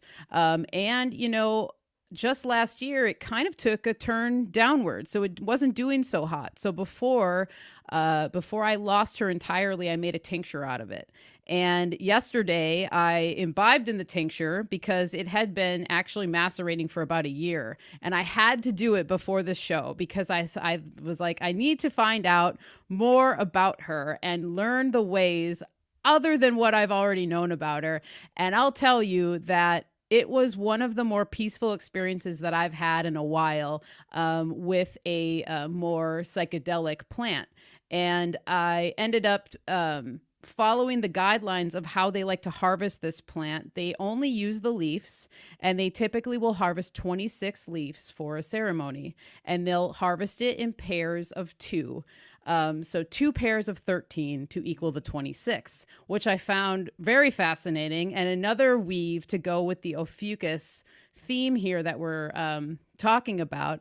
And so I ended up just following the 26 drop. I took 26 drops of the tincture to kind of like, you know, marry those numbers together. And it was really peaceful. And one of the things that really came through was the connection to water, the connection to womb space. And one of the first sensations that I had was, you know, everyone usually knows what it feels like to tread water. You know, when you're just treading water, your head is kind of like bobbing up and down, and you're feeling the water hitting the back of your head, right at the top of your spine. That was where I got most of my sensations here. And I felt a constant rocking, like there was a motion of rocking, that I was being rocked by the water, by the ocean, which really brought me back to, again, that womb space, this mother aspect, going back to the primordial mother, visions of water coming onto the shore, like waves coming onto the shore, was another one that came through, but very grounding. I could see that this remedy could be used low dose for anxiety, someone that feels ungrounded, or someone that might need to be relaxed in a deeper way, but not in a relaxed way where you want to fall asleep. But when I kind of came out of the meditation, the biggest thing that came over me was the feeling of like I felt like I had just come out of a massage. And so anyone who's had a deep tissue massage knows how just relaxed you feel. Like every single muscle just feels relaxed. And that was the sensation that I got with this plant. And so when you're traditionally using it, if you were to go to curandera in Mexico, they would prepare this for you by rolling the leaves into like a cigar shape, and you would consume the leaf.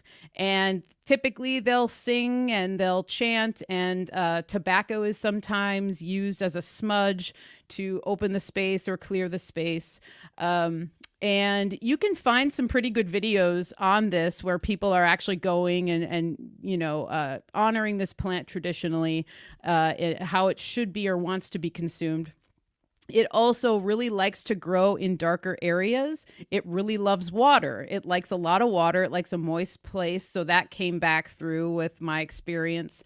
And it also, being in a darker area, reminds me kind of more of like just like a more sacred space in the forest, where you may have to like search this out. And if you watch some videos of people trying to go and find this plant, you're having to hike up into the mountains, and then all of a sudden you're just, oh, look at it all there. It's beautiful. And there's just tons of it. And so, yeah, I think it's really interesting too, that this has been inverted for us here in the States, that, you know, a lot of people get it and they smoke it and it's just like, whoa, what the heck? And then it's all crazy and stuff like that. So I learned that aspect of it years ago from Terrence McKenna's brother, his name is escaping me. Dennis.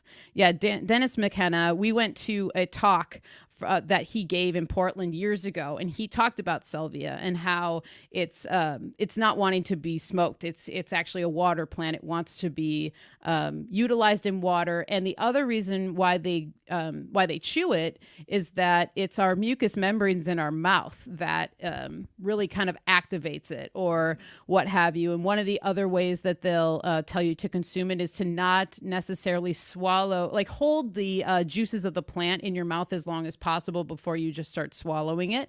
And yeah, it's a pretty magnificent plant. It's in the mint family. You can kind of see by this photo that it has a square stem. And I'd love to hear what Kyle has to say too, because I know that he's got some notes on salvia as well, and what everybody else has to say too. Thanks. Yeah. I was just I have my Herb of the Week podcast, and I just did salvia a couple of weeks ago because it's the whole genus of sage. So we're talking about like garden variety sage and all the different types of burning sages. And of course I put a little thing about Salvia divinorum in there too. And so the thing about sage, you can go back actually, and I'll make another note of this in the Vibrant Telegram group, but we have a master list of all of the plants and all of the different signs, and you can look up sage from a year ago in Sagittarius. It's this plant of Sagittarius. So we are in this like liminal space between Scorpio and Sagittarius in this salvia aspect, right? And the one thing that I was looking at too, and it was also a reference to Terence McKenna, and I have some feelings about him, and I'm just gonna not even talk about them that much, but I do think that some of his research is interesting. I do think that he is a seed driller, though, not a seed planter. But anyway, the thing he was in just, I don't know, a conference or something like that. And he was talking about this plant, and he was asking the local Huitzil, I don't know how you would pronounce Tzotzil, Huitzil people, what their native name for this plant is, and they said they didn't have one. They called it the Ojos de la Pastora, which is the eyes of the shepherdess, which is the Spanish name. And he thought that was, well, that's how intriguing. Wait, you have this plant that it's inconceivable that you've used this for centuries, right? And they're like, you don't have a name for it? Why don't you have a name for it? And that's because they claimed that their grandfathers were the first to use it. In other words, this plant just like came up. It's just like, maybe the time was right for, the age change or something like that. At least that's the idea that's presented with Terence McKenna's work on this subject, and I thought that was pretty interesting. It to me it goes along with the idea of, like, if a ground is fertile, then something will. If a terrain is hospitable, then something will come along and claim that space. And so if the psychic terrain becomes more hospitable, then something like salvia might present itself. But yeah. That's the only thing that I wanted to say about that. I don't have any recommendations on the usage of this plant, but I do think it's a sage, and so sages are medicinal, as as you could tell by the name salvia, which is savior, salvation, salve, the heals the wounds, and so on. Those are my thoughts. Salvia, it actually literally means sage in Latin. Interesting that you have your sage of the zodiac, Sagittarius, right next to Ophiuchus, who is holding the serpent. That root, salve, and serp are philologically connected, in my opinion. Anyway, I think in Dylan Sicocio's opinion as well. He wrote about this in God's Acre for Winds of the Soul. Because servo, it's interesting too how servo means to save, as does salve, like salvation or salvator. But servo can also relate to a slave. So in slave, you have the same phonetics there again as salve. It just the L and A kind of get moved around. So there's this interesting thing going on about, like, maybe the sage is someone who is in service, or the higher self, when activated, is also where we find our true ability to be of service to the world. Something along those lines. Maybe that was the point of a sage, was someone who serves in a sacred sense, in a healing medicinal sense. I really like considering all the fun philology right there in that SALV, SERP, doing the letter swaps as they are possible and appropriate. And that's all right there in the sky clock at this one point as well, kind of piled up in this mystical lead up to the winter solstice, where it's a time where service is absolutely imperative to saving some people in the ancient world. The haves and the have-nots were probably a much more noticeable distinguishment, right? In a world without grocery stores and modern conveniences, maybe you did have to go to the temple and and ask, how can I serve so that you can save me? What can I do to get some grain right now? Right, right. I love this connection with the shepherdess and La Pastora and the Virgin Mary. And so it just reminds me of the fact that Virgin, the Virgin Mary has a huge correspondence with Virgo, right? The Virgin, the maiden, the stellar Virgin. And the card that corresponds with Virgo is the Hermit. And in my opinion, it really seems as though the Hermit was a former shepherd, and that a lot of the symbolism with the Hermit card and his vigilance has to do with him being a shepherd, a guide of souls, right? And so the Virgin Mary, she's been, and I know this is more of a modern thing, but she's been referred to as Stella Maris, the star of the sea. And this is a reference, in my opinion, to the North Star, and her being the guiding star for Christ, and the North Star being everybody's guiding star. It's your true north. It's getting you back to your sacred center. And so this shepherdess concept, I think, is really, really fascinating. And I believe L.C. King, he's done some research where there has been a correspondence with the 7 stars of the North being related to sheep, and that it's 7 sheep.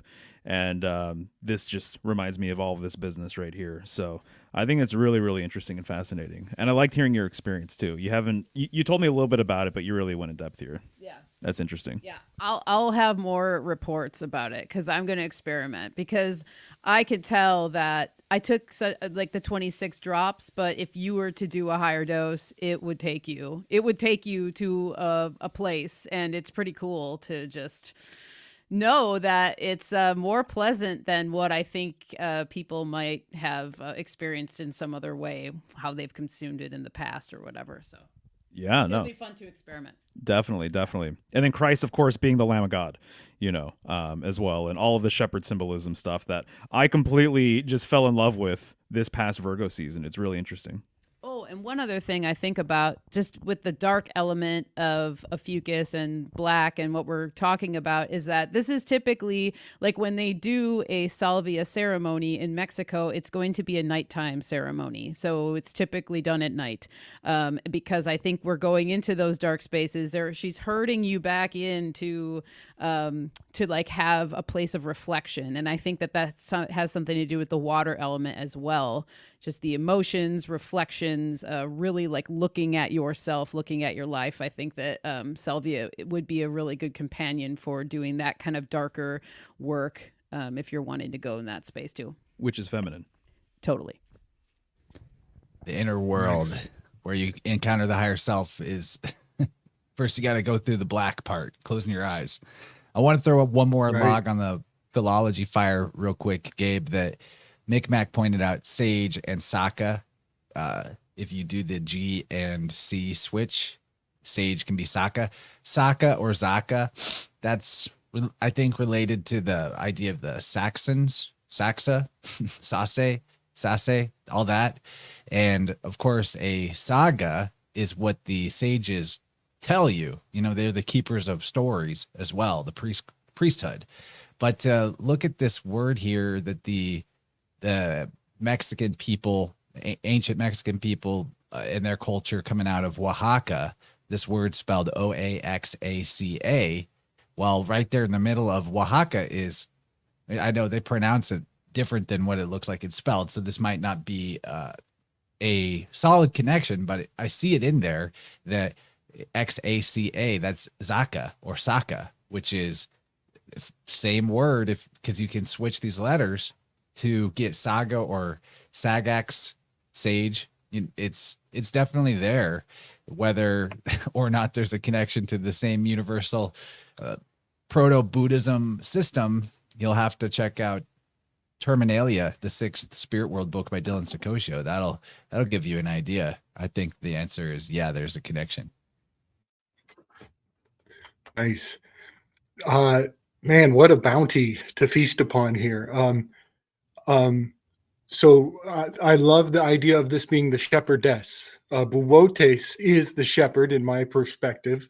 The entire the story of the ring of Gyges is Boötes going into Corona Borealis.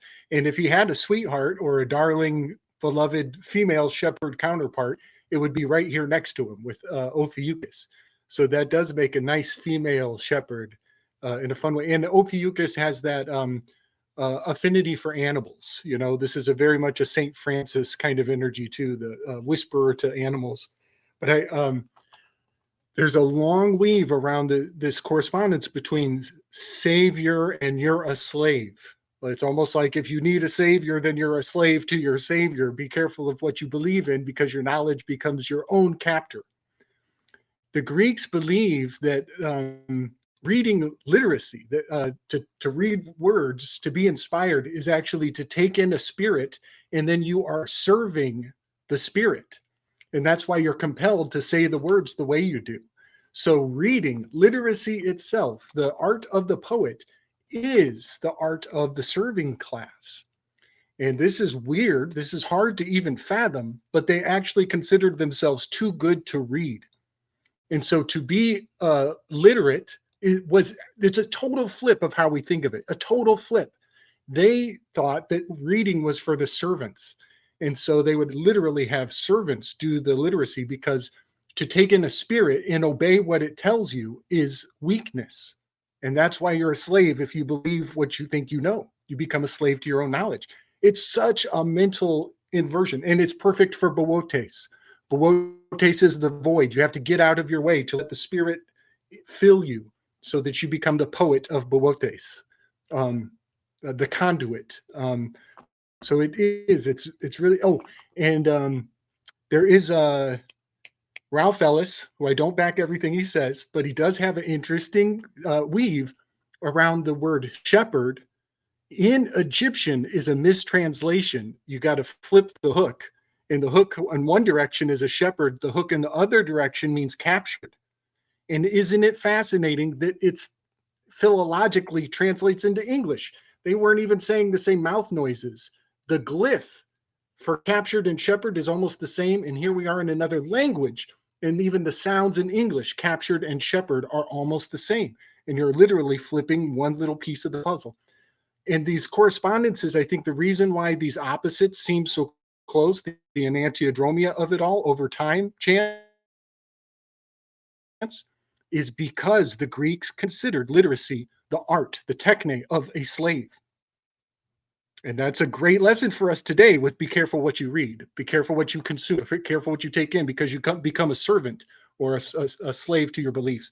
And then Valis, I can't let salvia and its reputation come into this room without mentioning Philip K. Dick and the Valis that's the anagram hiding out in salvia. And I love, Michelle, I love how you kind of knew that there was already a reputation when you were going to tell this story. You're like, get ready, everybody. It might be a trigger. And the concept of Valis and the whole Gnostic movement is kind of riding on this common wave that a lot of people know, that feeling, that sense of something way bigger than you. And maybe you went on a shamanic journey and you bit off more than you could chew. But then Valis, of course, brings in the T-Mobile pink that is a touchstone of society. And are we at 2 hours yet? Can I say magenta? One more last thing. Terence McKenna, what a perfect correspondence for the salvia aspect, this kind of a psychopomp in his own right of a whole entire culture. Guess what I learned? Jordan Peterson took his job. Jordan Peterson wore the same shoes as Terence McKenna. I think that was in his Harvard capacity. He wore the exact same hat. And isn't that a fascinating weave? I would think Terence McKenna is like a Ophiuchian kind of persona. Jordan Peterson, whatever he calls himself, he's totally Orion on the other side of the zodiac, 180 degrees from Terence McKenna. They're yin-yang in each other.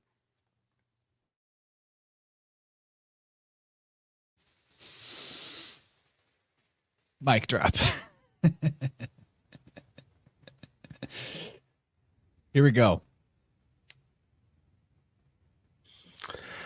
Ooh, I bet you wondered how I knew it. Hey, I got one for you.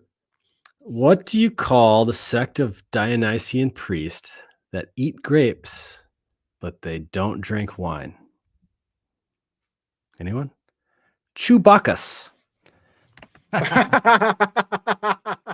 They probably have a fur costume and everything, right? So Did you make that up? I always said I wanted dad jokes on Vibrant as often as possible. Thank you. You're welcome. All right. I'll think of another topic so I could come back with some. All right. So here's the grapes. Yeah, grapevine. What an awesome plant. What an amazing plant in its own right. Aside from grapes, aside from purple stuff, we could just talk about the virtues of the actual vine, of the plant, of the leaves. But why not? Let's just cover it all. So I think this is a really good example of an Ophiuchus herb ally, because the alchemist of old, they used to refer to the grape that it was the pinnacle of the plant kingdom. Like that all the other plants, all they wanted to do was aspire to be step out and go above with the grapes. And that's because the grapes with wine distilled the spirits. It provided them the alchemical substance to extract the medicinal virtues of these plants. And they surrendered, all the other plants, they surrendered their essences to the living water, which is the wine, as a carrier. So it's carrying the virtues of these other plants in wine. And then eventually when wine started becoming distilled, then it was high proof alcohol, which is brandy and other spirits, right? And that's why this is the vine of transmission of energy to, I think, the plant spirits. They all think about it like, oh, I wish are we going to hang out with grape today? I hope so. And so let me paint a picture about the ecological role of grapes in the wild. So grapes they have these big old vines, and they're like serpents, and they kind of grab onto trees. And there's other vines in the wild, and they like to hang next to trees, and they want to go up tall, and they'll hang out with trees like poison ivy and Virginia creeper and stuff like that. And they have a symbiotic relationship with the trees, but the grapes don't. These are the grapes of wrath. They're there to pull the trees down. Why? Because ecologically, what they want to provide is a liminal habitat for an opening in the forest for opportunistic plants that want to live in a place where it's like dredging up the sunlight in a weird way. It's like creating that interesting breaking free of the boundary, ecologically speaking. And it does that also in an alchemical way when the grape is transmuted into wine. The leaves, classical shaped leaf, I think most people could recognize a grape leaf. They're a really quality astringent plant. So astringent plants are really helpful for the stomach. They tone the stomach and help the stomach. You can, if you have wild grapes in your area, most people do, you can learn to find them. There's another plant that looks like grapes. It's called Canadian moon seed, and the botanical name is Minispermum, which I think is a funny botanical name. That's one where I think the botanists are laughing on that one. But anyway, I guess the best way to determine the grapes from the poison lookalike is wherefore you shall know them by their fruits. That's the best way. So anyway, there's another dad joke for you, I guess. So the leaves you can take and you can steam them, and you can use them to wrap up rice, and that's what you use to make a dolma, or you can put them in some apple cider vinegar, and they're really nice, just pickled, yummy, antioxidant rich. The tendrils have they look like a serpent tongue. It's like this little red serpent forked tongue. Definitely signatures of the snake there too, with the vines and the serpent tongue. At the last portion, that's kind of like feeling out around to see what it can grab onto. Those are one of my favorite trail snacks. You take some of those and chew them up. They're really high in vitamin C, just like the rest of the plant.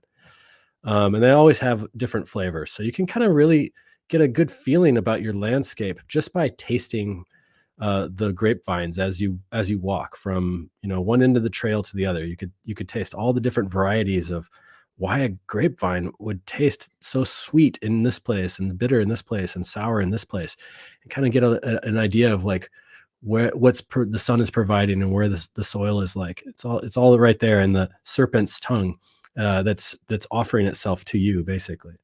And then, of course, there's this white substance that is formed at the bottom of the cask when it's being fermented into wine, and that's a potassium salts. That's called tartar, cream of tartar, named after the Greek word for hell, which is pretty interesting, right? And that's a very interesting substance too in its own right. There's a lot to talk about with that. Of course, the grapes. Everyone knows them by the grapes. Grapes are really high in vitamins. There's this grape diet that is really famous in Europe, where basically if somebody's on the edge of dying and there's really not much hope for them at all, they could send them to a vineyard and let them eat grapes and have their nibbles of the tendrils as well, and maybe eat and drink good water. And that's a good way to bring people back from the depths of their own health. Let's see here. Grape seeds, when you crush them into oil, that's like one of the most penetrating oils that there is. It goes really, really deep into the skin. So adding some of that to a salve or to a healing oil will really go down and affect the organs on a more organ layer. I have another slide. The next slide over, I think, is one that shows the vine. And so you could see here, even like kind of the signatures of the constellation itself, how an old vine just looks like it's holding up a serpent, right? It's bearing it. And then in the case of the serpent being like benevolent, maybe it is the good guy because that serpent is bearing all of this wonderful fruit that is, lots and lots and lots of fruit. So there's this one looks like a really old grapevine, and the older the grapevines, the deeper down they go, the more minerals they pull up, the more ratio they have of tension on the surface of the berry, which is an important thing to keep the berries from not fermenting. From this, you get wine, you get jelly, jams, vinegars. That's a whole nother group of medicines right there, extracting things in vinegars. The wines have like a heating effect on the body. Vinegars have a cooling effect on the body, moistening. So it can change dependent upon how the preparation of the plant. And then the plant itself is the carrier, is the actual carrier for all these other, the spirit and the essence of these other plants. And then there's so much to think about too. I think even just like the Bacchus aspect and the Eucharist aspect. What's his name? Hegel. I was reading recently about Hegel thinking about talking about this as like a focal point of dialectics, and in that you have the berry, which is the other, and then when you crush it and the berry no longer has its form, and then you take it into yourself, and when you consume the spirits of nature, that is like participating in the rites of Bacchus and the rites of give them bread and wine and stuff like that with Ceres. Whereas if you think of the berry as being the transmutation of the actual spirit of the blood of Christ, then by consuming it, it is not you consuming the plant, that the consumption is now you being consumed by spirit. And so this is something that I was reading with Hegel, and it's a little over my head, but that's the best I can do of like explaining at least what I think he was coming from with that, being the grape being a focal point of Hegelian dialectics, so to speak, and the real true Hegelian dialectics, not the word Hegelian, not the buzzword Hegelian dialectics. But yeah, there's a lot more to say about grapes, but I'd love to hear. Let me pass the bottle around and see what it tastes like on the other side. Well, let's pass the Vitus stick. Yeah. Because that's what the Vitus is, the vine staff, or they called it, I think the Etrurians or the Etruscan litus. But basically it's what the officers in the Roman legions would have, this staff that was for beating their subordinates when they weren't doing what they're supposed to do. But speaking of etymology in Latin, one of the Latin words for grape, maybe the main one, is uva, which is interesting that they named the layer of your eyeball after you peel off the outer layer of your eyeball and you're left with this sort of reddish, purplish, grape looking thing. They call it the uvea, which is based on that Latin word for grape. So I think in the doctrine of signatures, there's some reason to expect that grapes might have some good qualities for your eyesight, connecting us back to that idea of seeing far or prophecy. Is that true, Kyle? Grapes good for your eyes? Yeah, they're some of the best. Eyes they look like the alveoli, so it's good for the lungs. It also kind of looks like the shape of a heart, like the true shape of a heart. So it is a blood, and it's just a deep restorer on the watery parts of the body for sure. Well, and I like the aspect of. I got some. Sorry. Fun. Go ahead, Slick. After you go ahead. Okay. I love that you brought up. Thank you. I love that you brought up the fact that when somebody was like really, really ill, that they were taken to a vineyard. And I'll say I was just I gravitated towards grape during the summer when I wasn't feeling well. And luckily we grow grapes here, but I would literally just go to the vines and I was like, this is my medicine right now. Like it was all I wanted to eat when I was trying to mend my ear ailments. And I was just out there every single day. And I'm like, these grapes are medicine. And so that was really interesting. That helped to like kind of close a weave for myself. And just being able to grow grapes and learn about them and watch them and see their habitat and what they like. I also think of like Pan in a way. And there's this merriment sort of thing, this overtaking nature of the grape. And wine is also merriment, and you can have, you can cheers each other and, celebrate and stuff like that. So I always think of Pan with it. So I also think that goes back to that like deep root, the kind of like twisted trunks of the grape and just their wild nature, which is really, really nice to think about as well. I like grapes. Our grapes are good. No, I don't have anything symbolically to share. Great information, Kyle. Other than, one evening I was hankering for some grapes and I went out and I started picking grapes, and it just felt so Edenic. It was like bountiful. I felt the abundance. It was like palpable. It was really this amazing sort of experience. I remember I came inside, I was all excited and stuff. Yeah. I was just completely surrounded by grapes, and I don't know, it just felt pretty like magical, actually. So that was like at the height of when they were really like just lush and available for us. So anyways, once I found out that Kyle was doing grape, I was like, oh, that is perfect. And I'm so glad you pointed out the whole idea just aesthetically of, the serpent and then what the vines look like and, all of that. That's really, really cool. So excellent choice. We could go a whole show just about the symbolism of grapes in the zodiac. So I think we'll maybe avoid opening too much into that and try to keep it focused on the Ophiuchus aspects. But there is something like that with the fermentation of the grape and how it's a carrier for the strength and power of the sun. you know, in the Bible, especially the astrotheology refers a lot to the the fury of the Lord and pouring out the cup of fury and all kinds of things like that, or sort of wine type references. And of course we know that like the Bacchanalian madness is an element of drunkenness, you know, the going ham as they do.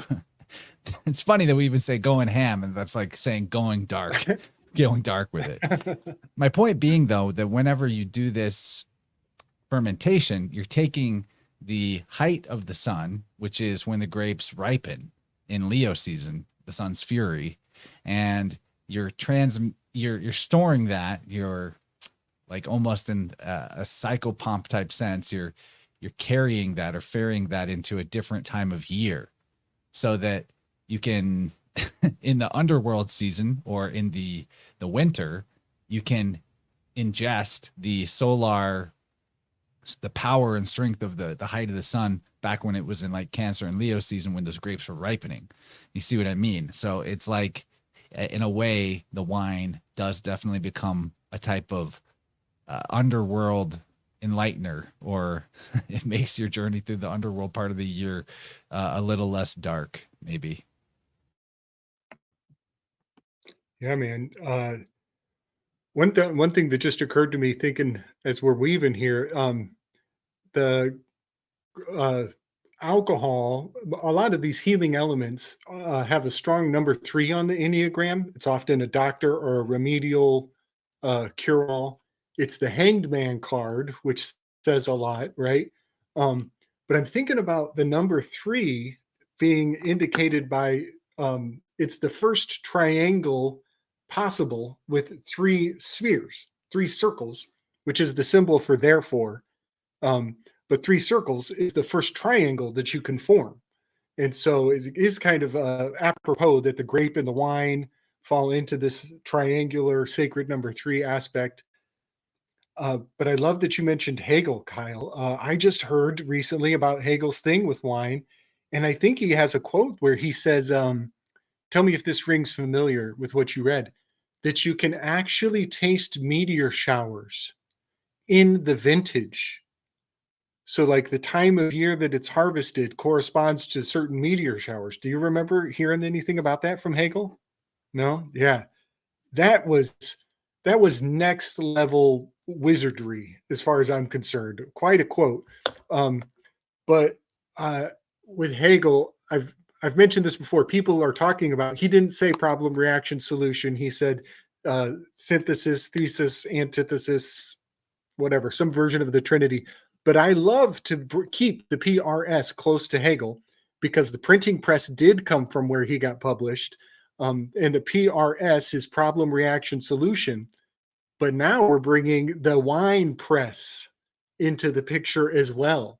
And there is really something, they vilified the printing press thoroughly early on. They turned that thing into like a dark satanic mill in its time because it was a rebel agent, a faction, a tool for the rebels to rebel rouse. But isn't it kind of interesting that the wine, okay, so a culture, they go through a collapse, and so does their press, their media, the people that they trust to tell them what's going on in the world. And so the wine press is like a vintage of a culture, of an era, as is the printing press, is like keeping track of the turning of an age. I think William Blake used to talk about cultures as vintages, different vintages of time. And then I wanted to mention that grape and purge, it's a rough anagram, but it goes in as a grape, but it might come out as something else. So the purge of the grape is a nice, fun in and out anagram. And then the last thing is the song, I heard it through the grapevine, right? That's what you're doing when you're tasting those vines. You're like taking in the mineral information along the path, sampling as you progress to gain more and more like layers of info. Dude, that's so gorgeous. But I want to point out the rest of those lyrics is, I'm just about to lose my mind. There is the Bacchanalian frenzy. The frenzy has to stay in the story. You can't go talking Bacchanalia magic without reminding people about almost losing your mind. You know, that's that first sip from the communion. I often think that the Catholic Church was like testing people's ability to abstain every Sunday. It's like, oh, no drinking, no drinking, but here's a sip. Let's see how well you do tonight.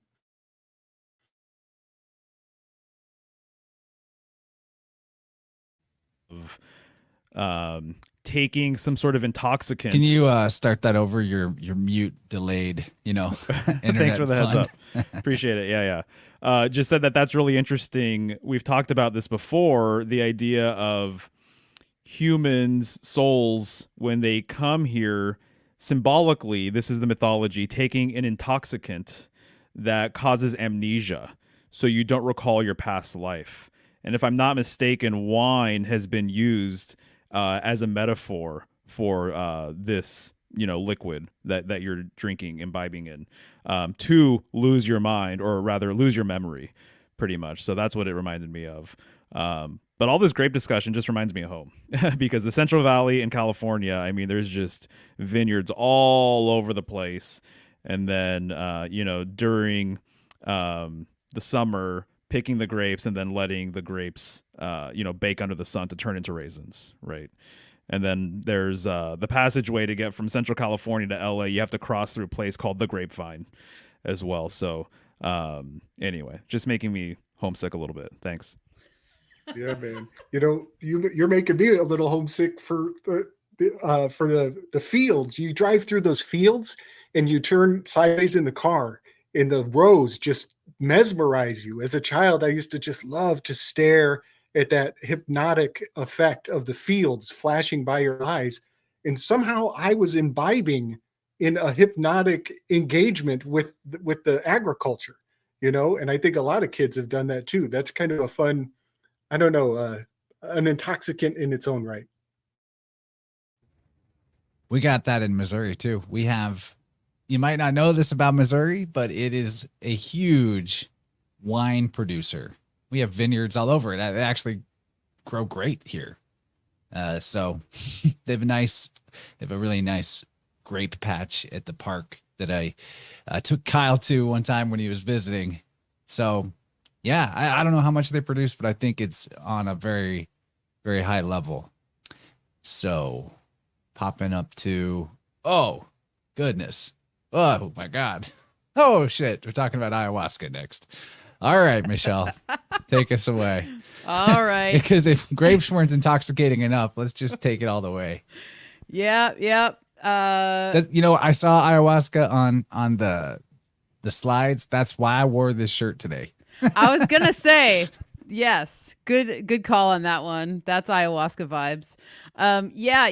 When Mario and I were talking about plants for this one, and we were sitting in the living room and talking about Ophiuchus, and I was just like, you know what? I think ayahuasca would be a pretty good Ophiuchus plant because it is also a vine. And Kyle and I had also talked, previous, and he was bringing up grapes, and I was like, well, ayahuasca is also a vine, so that felt like a weave to follow. So here we have ayahuasca, Banistereopis copy. Maybe Kyle can say that better than I can. But Banistereopsis. Thank you, sir. This is also known as soul vine. So that's how I remember hearing about ayahuasca, and it was called soul vine. And I thought, holy moly, that's pretty cool. That seems pretty deep.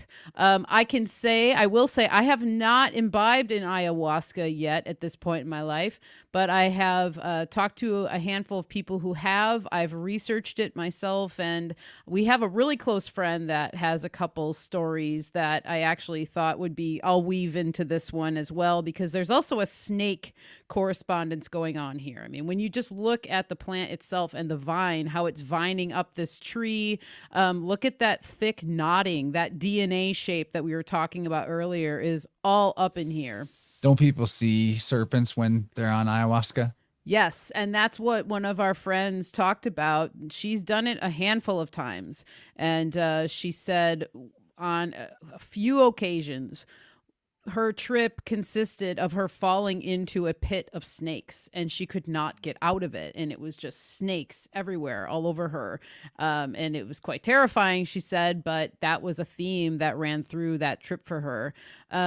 So this is commonly paired with another plant, which is also in the coffee family, which I thought was another weave that we're going to explore because coffee is coming through here. And that is usually, they use the leaf combined with the ayahuasca. And what I learned about that is that leaf of the chacaruna plant, it contains DMT. So does ayahuasca. But what the leaf does is it blocks off the receptors in our brain that would actually turn off the DMT. So like if you just took ayahuasca on its own, from what I'm learning, you wouldn't actually get much of a DMT experience. But when they're adding these other plants, when it pairs together, that's what will bring this DMT sort of chemical attribute through. Yeah, DMT is in almost all things that you would ingest, but we have these alkaloids. They are monoamine oxidase inhibitors in our gut. So when we're digesting things that we eat or drink, it basically neutralizes the DMT so that we're not just constantly tripping. But yeah, what you're talking about is interesting. The ayahuasca decoction combining the leaf and the vine together. It's very cool. I've never tried it. Yeah, I thought so too. And there's other plants that they'll sometimes combine with it, but this is the most common one. Again, we're going to a night journey medicine. So typically ayahuasca is consumed at night. A lot of times you hear about ayahuasca being consumed in a group setting, but it can also be done individually. And what I also learned was that the shaman who will prepare an individual's ceremony, they will also sometimes drink the brew as well, and their role for this ceremony will be to be able to envision and see the illness in the person that is wanting to be brought to the surface, which I thought was really interesting and really cool, because I've always wondered, why is it that if you do an ayahuasca ceremony, you have to be in a room of like 30 people? To me, that doesn't sound like something I would want to do if I would be in a room of 30 people and have an ayahuasca experience, I suppose. But I've always wondered, why is it that that's what's commonly told, that you need to be in this group setting? But I think probably more in a traditional sense of it being used, I think it may have been probably used more of a one-on-one or in a smaller group setting to actually get to really, really deep stuff. If you had a specific ailment or a specific trauma or something that you were really wanting to work with, I would almost wonder if it would be more beneficial to do it with in a smaller setting with a one-on-one, situation or something. Just a thought that I had as I was researching this. So typically you're going to hear about the grandmother energy and wisdom that comes through with ayahuasca, which I thought was a good pairing again, with the things we're talking about with salvia as well. And that mother energy, this primordial dark energy of the womb space, typically going back to these spaces are going to bring up a lot of things for us. So most people who've heard about ayahuasca, that it's going to bring up old memories, old traumas. Lots of people use this for, PTSD. You're wanting to move past something. This is one of the medicines that you commonly hear people, going to places like Peru, Brazil, South America to consume this medicine. And I also, too, wanted to, one thing I'll say that I learned that I thought was interesting. So kind of like with salvia, what Kyle brought up, how people were saying like, this plant kind of just like popped up. We didn't really know what it was or where it really comes from. And ayahuasca kind of has a similar thing going on. And I learned that the Brazilians believe that King Solomon imparted his knowledge for ayahuasca to be paired with the other plant, the chacaruna plant. And so there's also people that say that the knowledge of ayahuasca and the blending of the plants just came from the plant spirits themselves, that it was just imparted on the people through the plants. So it was kind of like this divinely imparted information on the communities where this is natively grown, which I thought was really beautiful and awesome. And I'm sure I could see Gabe. I see you, King Solomon, I'm sure popped off a few things. That's why I wanted to remember to bring that up, because I knew you guys would have something to bring to the table with that one. There's actually a King Solomon is said to, there's like a million myths about coffee, right? And this other plant that mixes with the Banisteriopsis to create ayahuasca is coffee related. One of the myths about coffee's origin was that King Solomon was taught to use it by Archangel Gabriel. Ah, I like that. Nice. Well, yeah, I like to elevate. I definitely like to elevate. And the thing you're talking about, the Unio do Vegetal, the ayahuasca church, is founded by a guy named Gabriel. Ah, interesting. And he's the one who says that like King Solomon psychically connected with them across time or something, and was like, you have to establish this order that it's all very interesting. Okay, I'm going to give Gabriel everybody gets a around. chance in the. I do, man. I get around. I'm going to give you guys the secret of my success, though. If you spell my name in an anagram, starting with the letter I, you'll find that there is a word we still use. You have to misspell it. You're breaking the spell by spelling it with an I. Gabriel, starting with an I. I'll let the chat play around with the anagrams, and you'll see the secret to my success. This is how I got around all these years. I am tripping, y'all. I'm tripping. Michelle, you're so awesome. What a perfect choice. So are you. Yeah. This really, yeah, you brought us to the precipice here. You really have. I am stunned at the scientific name being Caapi. Caapi. Like of all the places and all the internet and all the years that people are going to look for shit to think about, they would never find it anywhere but here with this group of wonderful souls we've brought together. That the ayahuasca Caapi was a communion. We partook of the fall of a person, and it brought us together. We came together because of that person's demise. So for Caapi to be a word that is scientifically, remember, science is a seance, is ventriloquism, speaking to the dead. And there's the name Caapi in the scientific name at the end of that. Chance, you remember the first time you interviewed me on your show, buddy? I read my Isaac Caapi poem. I've got a lot of miles on the road since then. I actually don't remember that. Gosh. Okay. Way back when our very first hang. Yes. It's a kind of a long poem. Can I read it? Do you guys mind? I'll be very quick. I'd rather do it now than at the end because it's kind of dark, so we can end on a positive note. But I think it's important for the ayahuasca. You know, if you're feeling called, I think you should.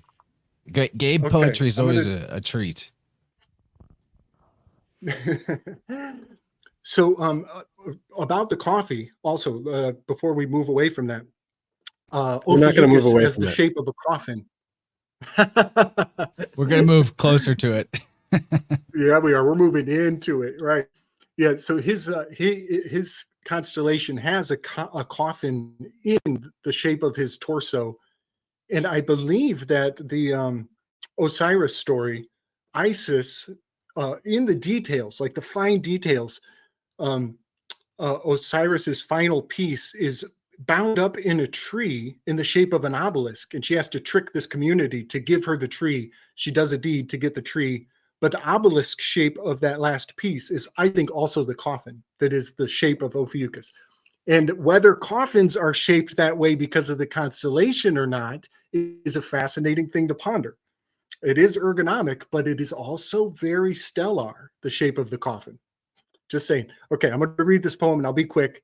Hang in there with me. This is a culmination of Ophiuchus for me. I was trying to bring to bear a long time ago the things I thought I knew way back then about Ophiuchus, but it is because of what happened to Isaac Cappy. Looking at Isaac Cappy led me to the Judas Iscariot, that led me to the scapegoat ritual that is Ophiuchus, that I then incorporated John Wilkes Booth and all the other Ophiuchus scapegoats throughout, as many as I could fit on a couple pages of poetry here. Okay. Very wordy, very clunky. This is not, it's not very graceful. This is definitely supposed to be like driving a flat tire. Okay. Isaac Cappy skywalks like Wilkes Booth into the 13th house of Judah. That's my title. 12 men once sought to center heaven and earth around one beloved begotten son. Cast out of their midst for his Scorpio Iscariot namesake kiss of betrayal was the infamous Judas. Without lifting his pointing finger, a fratricidal public display of affection was his foregone transgression, weighing down his left-handed choice with that unredeemable bloodied sack of coin. Exiled to wilderness, Judas's suicide branch proved his guilt-broken fate, initially managing to not die from the knots of his own faulty noose. Only after his fall into his progeny's burial field, paved with bloodied soil and red coin, he passed into future multitudes of the unclean. Then in the spell, the innards betwixt his staggered legs did consecrate and join those there departed. If anybody doesn't remember the Judas death scene, his entrails spill between his legs, just like Ophiuchus has the serpent between his legs. I'm only going to read a couple more pages or paragraphs because it is heavy. Thus he transmutes into the exiled 13th zodiacal figure, Ophiuchus. Known as the snake charmer, here the long-forgotten pariah escapes the 12 forms of man, with his back turned on earthly realms. In his left hand, Ophiuchus pins down the blazing red eyes and white teeth of his renowned scaly nemesis, and with an uprisen right hand, he utilizes the serpent's own razor-sharp tail as a knife to break open the galactic void. Having succumbed to this serpent tamer's will, the sacrificially vanquished Draco spills open a perpetual stargate between the hero's offset legs as the departing constellation leaps off the sky clock, and with a left heel in this world, ever pierced on the scorpion's tail, and his twilit right foot breaking forth into the other world, Ophiuchus is immortalized in mid-stride.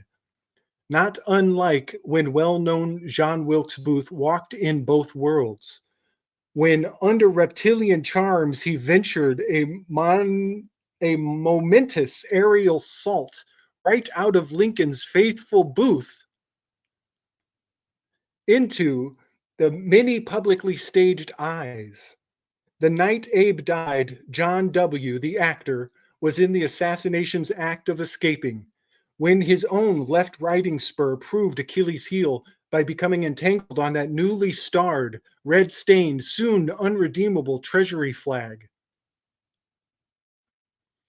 With a dramatic tumble, John's left hip seemed broken, yet he rose again to thrust his right-handed blade high and boast of his tyrannicide in Latin.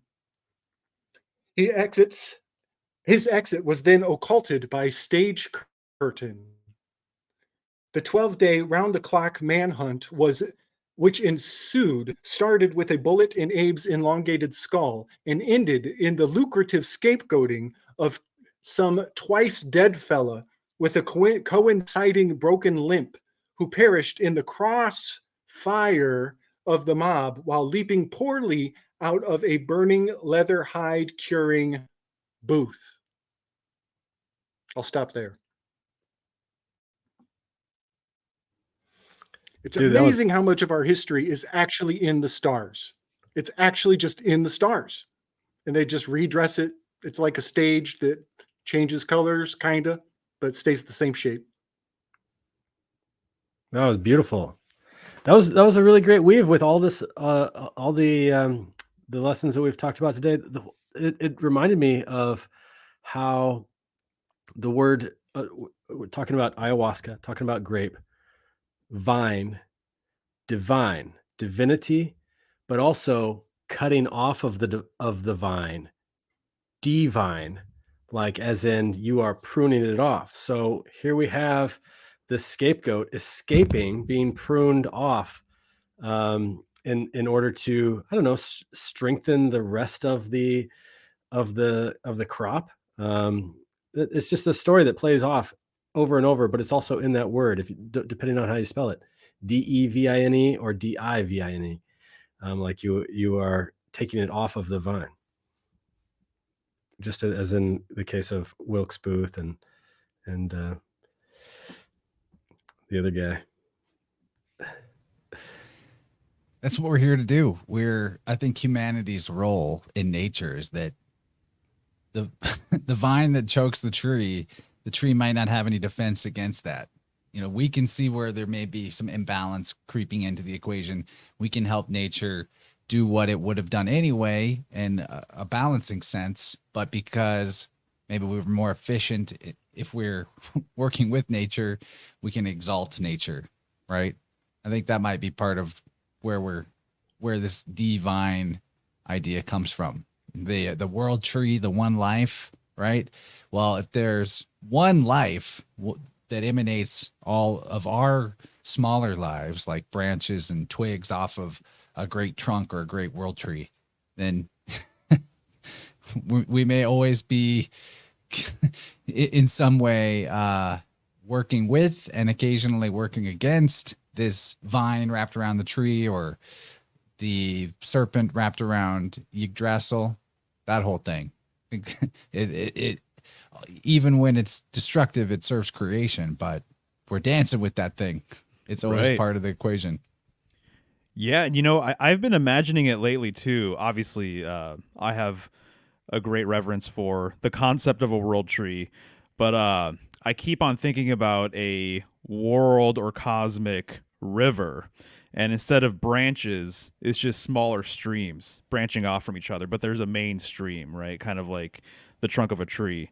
And so that's kind of been going through my mind. And then even too, it just reminds me of Ophiuchus and Ophiuchus holding the serpent and just like the undulation of a wave, you know, of water, you know, and then the serpent itself also just being kind of just a symbol as well of frequency and just vibration purely, you know. And so him holding literally the vibration of life or whatever, the sine wave of life, right? The ups and downs, peaks and valleys, all that kind of stuff. But I believe, did you have more to go on for your slide here? Just a few more things, yeah. Just a couple more. But we had a second, if you go to the next slide. So I just wanted to showcase the chakaruna plant. And then the connection to I think it's really interesting and cool, the connection to the coffee family. And we see the berries here. And then on the right, you see the brew that they're making. So you are stripping the vine apart and then brewing it up with the leaf. And one of the things I wanted to touch on with the ayahuasca that I've heard, you know, and maybe you guys have heard this too, but if you listen to people who research ayahuasca, and it makes me wonder about the group setting thing with this kind of stuff, because there's also a darker side to these things, to some of these retreats that people go on. There's stories of women being sexually assaulted by the people who put on these events, and you're in a vulnerable place. And the thing that always makes me wonder about this kind of stuff is when you're consuming something like this, you're so wide open, and it can be a good thing, and it can also be taken advantage of by the people that, you know, want to take advantage. And so there's like a whole line of research that's been done on this aspect of it, or people who've come up and talked about this. Another thing I think is interesting that's usually talked about in this respect of, like, you know, we have this want to go to other cultures to have these mind altering experiences. And sometimes I wonder what that's all about, because we might forget, or are these plants being taken advantage of in a certain way? And then my mind goes to, well, no, this plant is here for these journeys. Like, it wants us to tap into it this way. It wants us to explore these darker aspects, but it's just something that is definitely always comes up for me when I hear about ayahuasca, when I think about ayahuasca, and the amount of people where, it's been kind of like taken to a dark place for some people. So you're going there to actually probably tap into maybe something that happened to you that was dark.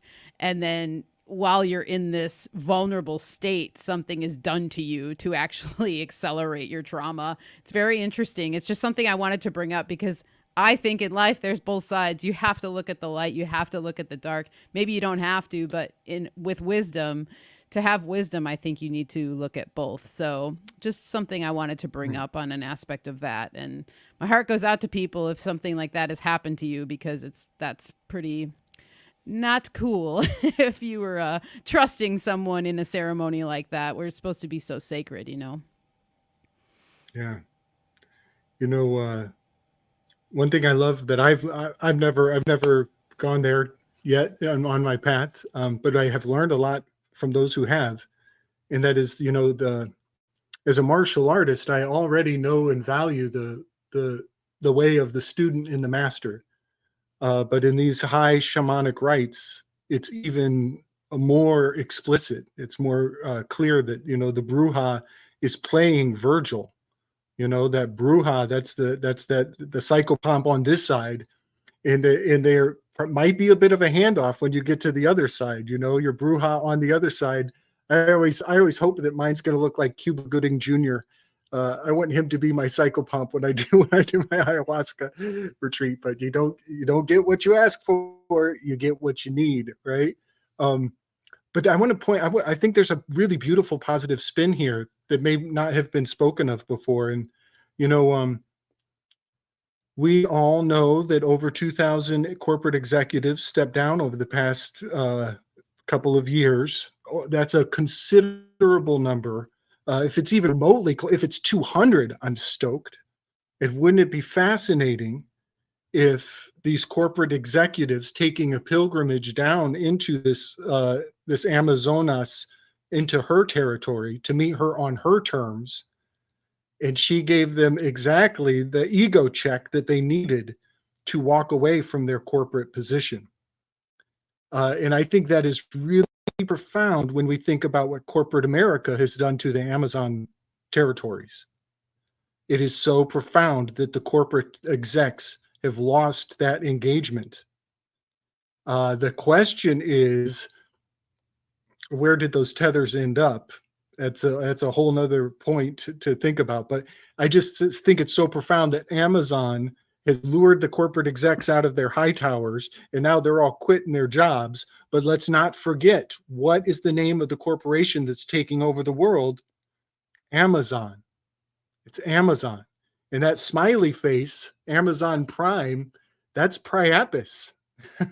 That's the spider bite boner pill from the Viagra that they built their empire out of. They're primed all right. Yeah, out of created out of a garage. Amazon. Right. Maybe.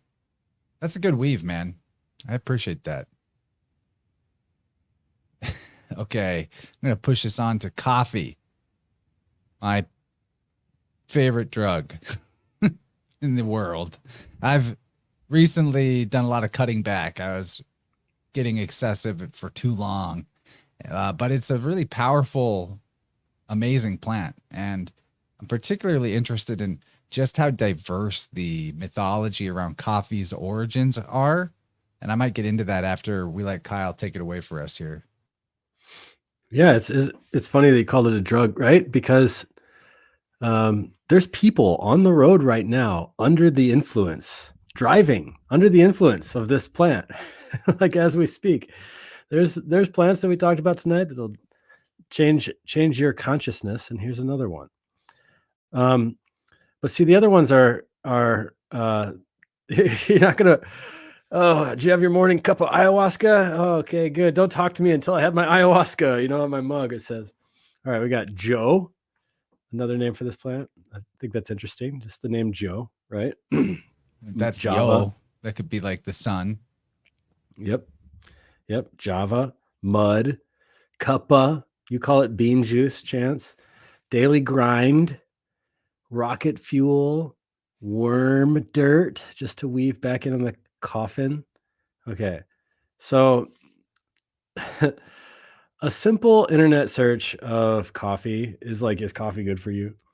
It's you're going to get a generation of enthusiastic pages from, the usual suspects of poison propaganda.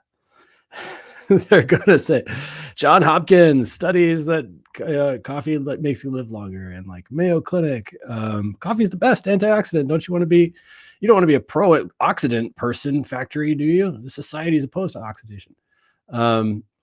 Seed diseases. Make sure you drink 2 to 6 cups a day to prevent idiopathic neurological diseases. We have no idea where those came from. WebMD. I don't know. Like, does your coffee take your coffee and your booster, kiss your life goodbye? All this kind of stuff.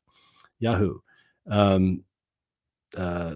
33 reasons why coffee drinkers are more successful than you and bang more chicks, or something like that. And there'll be like a crop photo of some Italian stallion with a tailored suit on. So just that alone, like, to me, that automatically rings some alarm bells when I'm seeing like the usual suspects of like I said, poison propaganda being like, oh no, coffee's the greatest. Everyone drinks coffee. We have 10 coffee shops on this block. So in other words, there's a they that wants to be a capital TH, and they want the public to drink lots of coffee, right? So I want to kind of degrabble the medicine of the coffee shop here, or of this plant, and really highlight the medicine of it. But so we were touching on earlier about with grapes and other stuff about this, the forgetfulness, the amnesia that comes with this incarnation. And I think that coffee has something to do with that ritual. Like, I really think that there's a brain washing afoot. Gabriel's highlighted this in some of the recent episodes with the word rinse, like insurance. Like, every morning there's a ritual involving rinsing of beans. You're washing away the liminal dream state, and that you can maybe talk about over the table before your coffee, and propelling it like a rocket ship into a supercharged consciousness state. And there's that subtly placed black mirror every day in the cup of coffee on your table. And I'm not saying that, I know that not everything that glitters is gold, and not everything that is black is an abyss. But I do think that it's interesting to consider, right? So just esoterically. So anyway, what is known about coffee? Well, there's a bunch of studies, and everyone knows that coffee is helpful for heart disease and all this stuff. But it's really hard for me to figure out this information without going back to my foundation. So I'm just going to come at it from a foundational aspect of energetic qualities of the plant. So yeah, they say that it's really good for Parkinson's disease. They say that it's really good for preventing heart disease, and they say it's really good for stimulating the nerves and stimulating bronchitis. But can I make those assessments with my foundational application of flavors? And let's see here. So coffee, it's bitter. When you taste something that's bitter, it's going to have an instant effect on emptying out your stomach, on producing bile. You can smell the energy of bitter. A former way I would have described it is there's bitter receptors in your nostrils, but I don't really believe in bitter receptors anymore.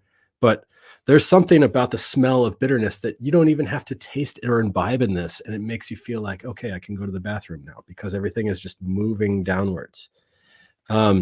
Coffee is really astringent. So it has this pulling together, like pull together your energy. And because it's astringent, it's going to be really drying. So things that are bitter are detoxifying, and things that are drying are also detoxifying. And this would be a really good medicine for somebody who's got like a wet, earthy, what I would call kapha body type, or even just in the springtime. Just about anybody in the springtime could benefit from a little bit of drying out from the elements of the spring and detoxification. And of course, coffee is heating. And I don't mean heating necessarily in the way that something is hot temperature wise. It's heating even if it's cold brew. It's exciting to the vitality. Okay, so that would mean that it would be contraindicated for people who have already like a lot of nervousness, who are already quite dry, and who are already like they don't have enough fluids really to let go of more. So you could think of it that way. However, in the Ayurvedic tradition, coffee would be regarded as something that stimulates vata, so more of the air element and more of the pitta element, which is, maybe what the culture wants us, to drink that so that we are more productive. But if you're really thinking about it in terms of your constitution, you can mitigate the effects of the vata, which is like it has this movement up and out. And that's what you can kind of imagine yourself if you drink a cup of coffee. Like you're bringing your consciousness up to your head, and it's like projecting outwards. And you can mitigate that with cardamom, which is the way that the Turkish coffee uses, which is cardamom, which is stimulates the downward wind in Ayurveda, which is called apana vayu, and it just makes all of that stuff that feels like it's up here and too much out here kind of go downwards. So yeah, maybe it is really helpful as heart disease. Maybe it is really helpful for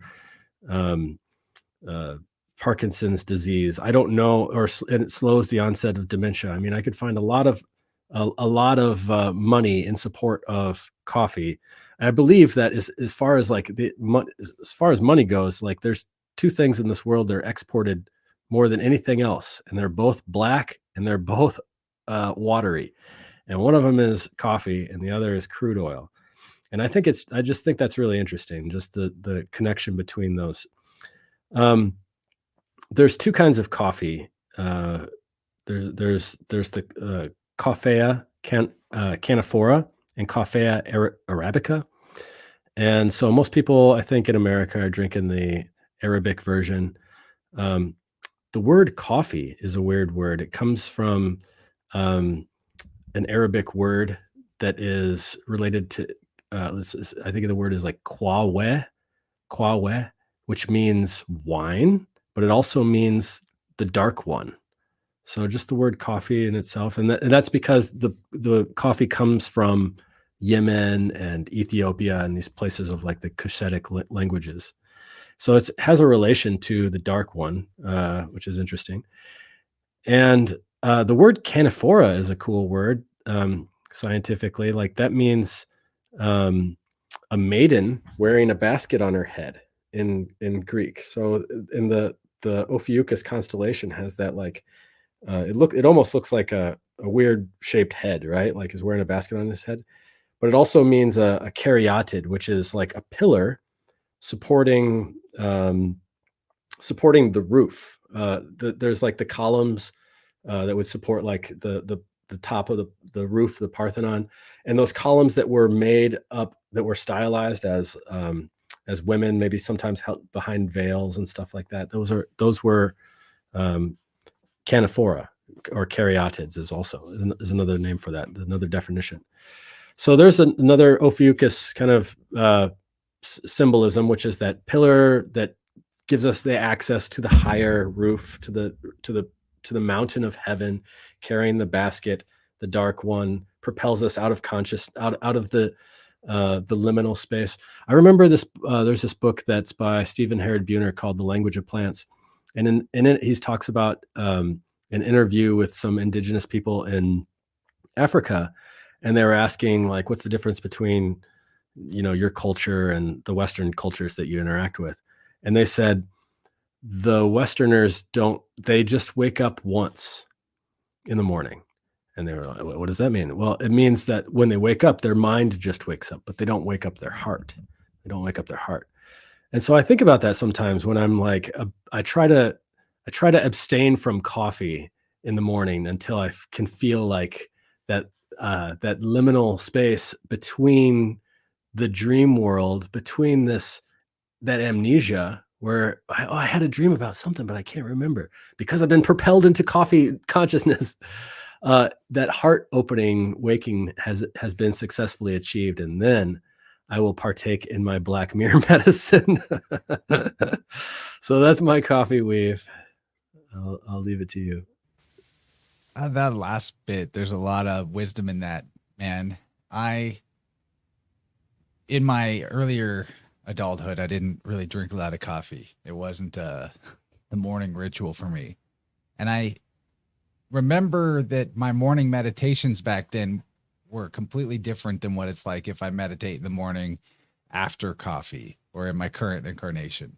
It's way more like visual and that trance-like, and it's almost as if the transformation of America, in a sense, is partly aided by coffee because of the fact that substance, when you're on it, it changes your relationship to meditation. It changes the outcome of meditation, or it can.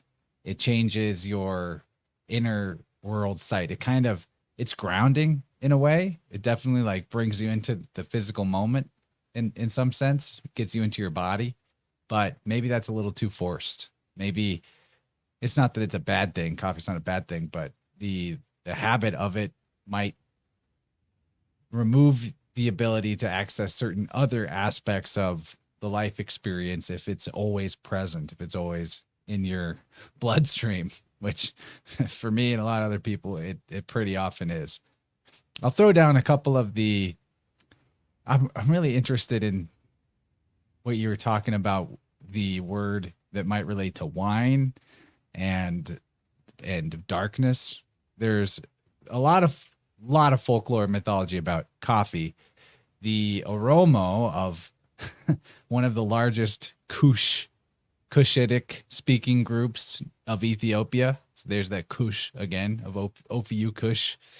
Their lore about how coffee was first discovered was that the sky god, like their sky father, Waka, sprouted the coffee beans from his own tears, from having to put somebody to death that was a loyal follower or something along those lines, which is back to the whole wine and grape and Bacchus of it.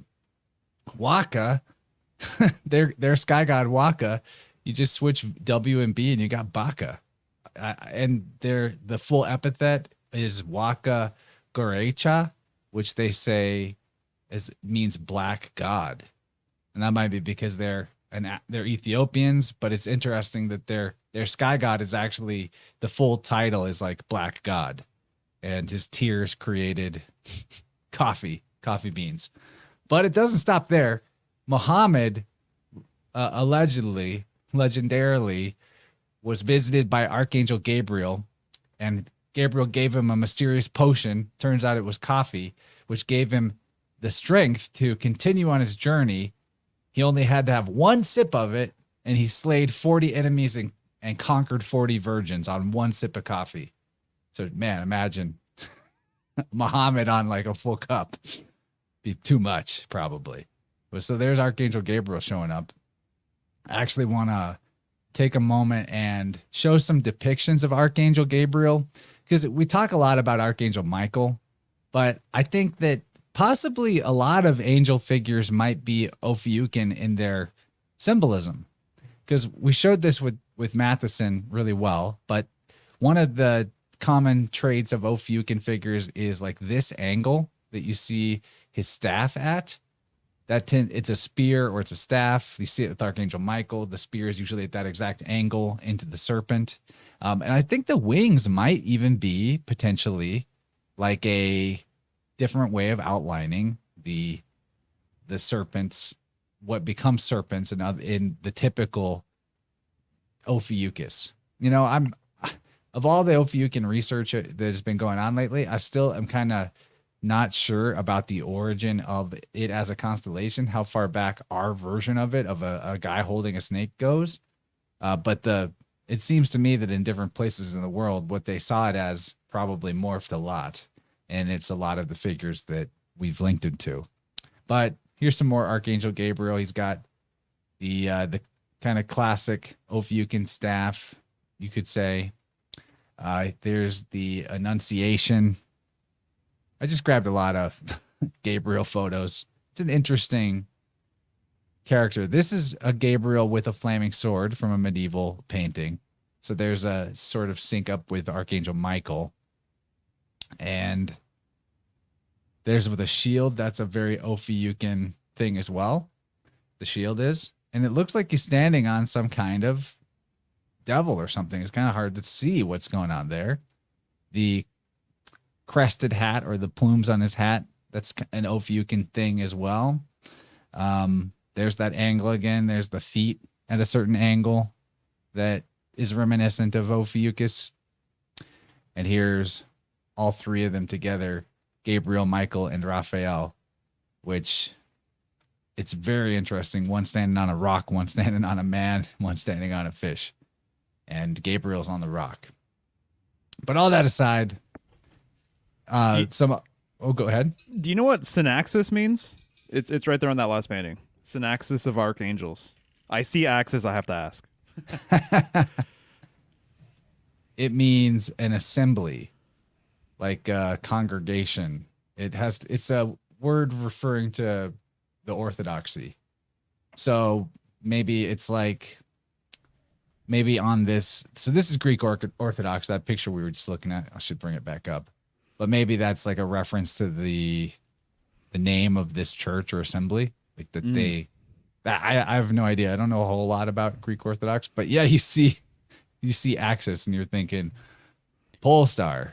World axis, yeah. Yeah. Well, in a way, the angels, the archangels, the archangels in the sky, they form a type of assembly around an axis. That's for sure. Sure. Yeah, man. Yeah. Recently on the Slick Dissident Artistic Expression, we are claiming to have discovered the angels in the Enneagram. And if anybody cares to investigate the Hornavian groups, it is these three trines that divide up the personality types in a very helpful way. But if you look up the Hornavian groups, those are also correspondent to the personality types of the angels. And so Michael is asserter. He's much like Surtur. He's the assertive one. He's holding the assertive trine. Oh, by the way, the Hornavian groups is basically an anagram for thrones and Ophanum.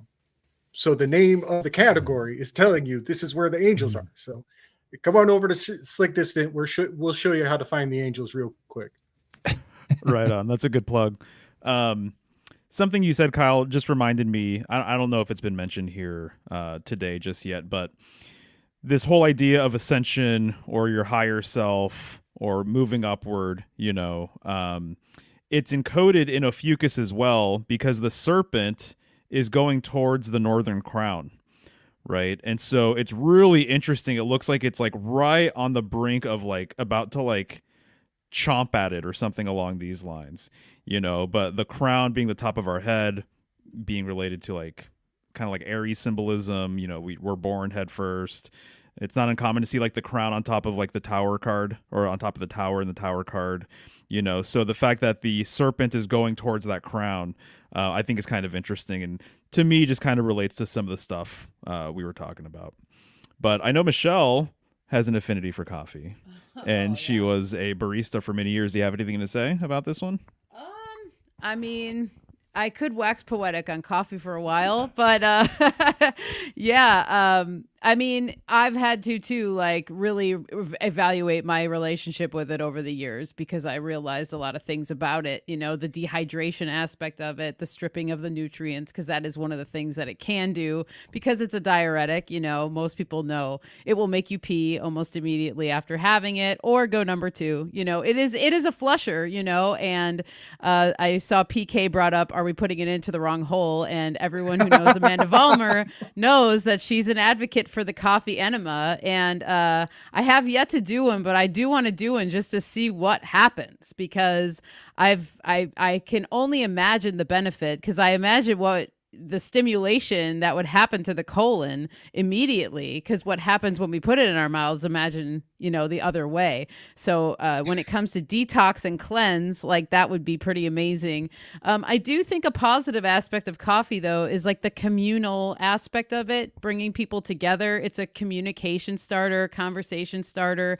One of my biggest joys as a barista was to be able to talk to multiple people in a day, have regulars come in, make beautiful coffee drinks, latte art, you know, all the things. The beauty of it and that aspect of it is really nice. And in European cultures specifically, you know, it's very common to have coffee, especially in Italy, you know, after a meal because of that bitter aspect, because it's going to stimulate the digestion and just kind of like allow juices to flow to start breaking down food. So, you know, for as many things that are negative about it, I think there's also the positive things too. But it's all about the, you know, knowing your relationship with it and respecting it. I think that's the thing. And I think that's what kind of comes to my mind when I do think about the coffee culture, specifically in the West, that there are, you know, coffee everywhere, every day, every morning, all day long.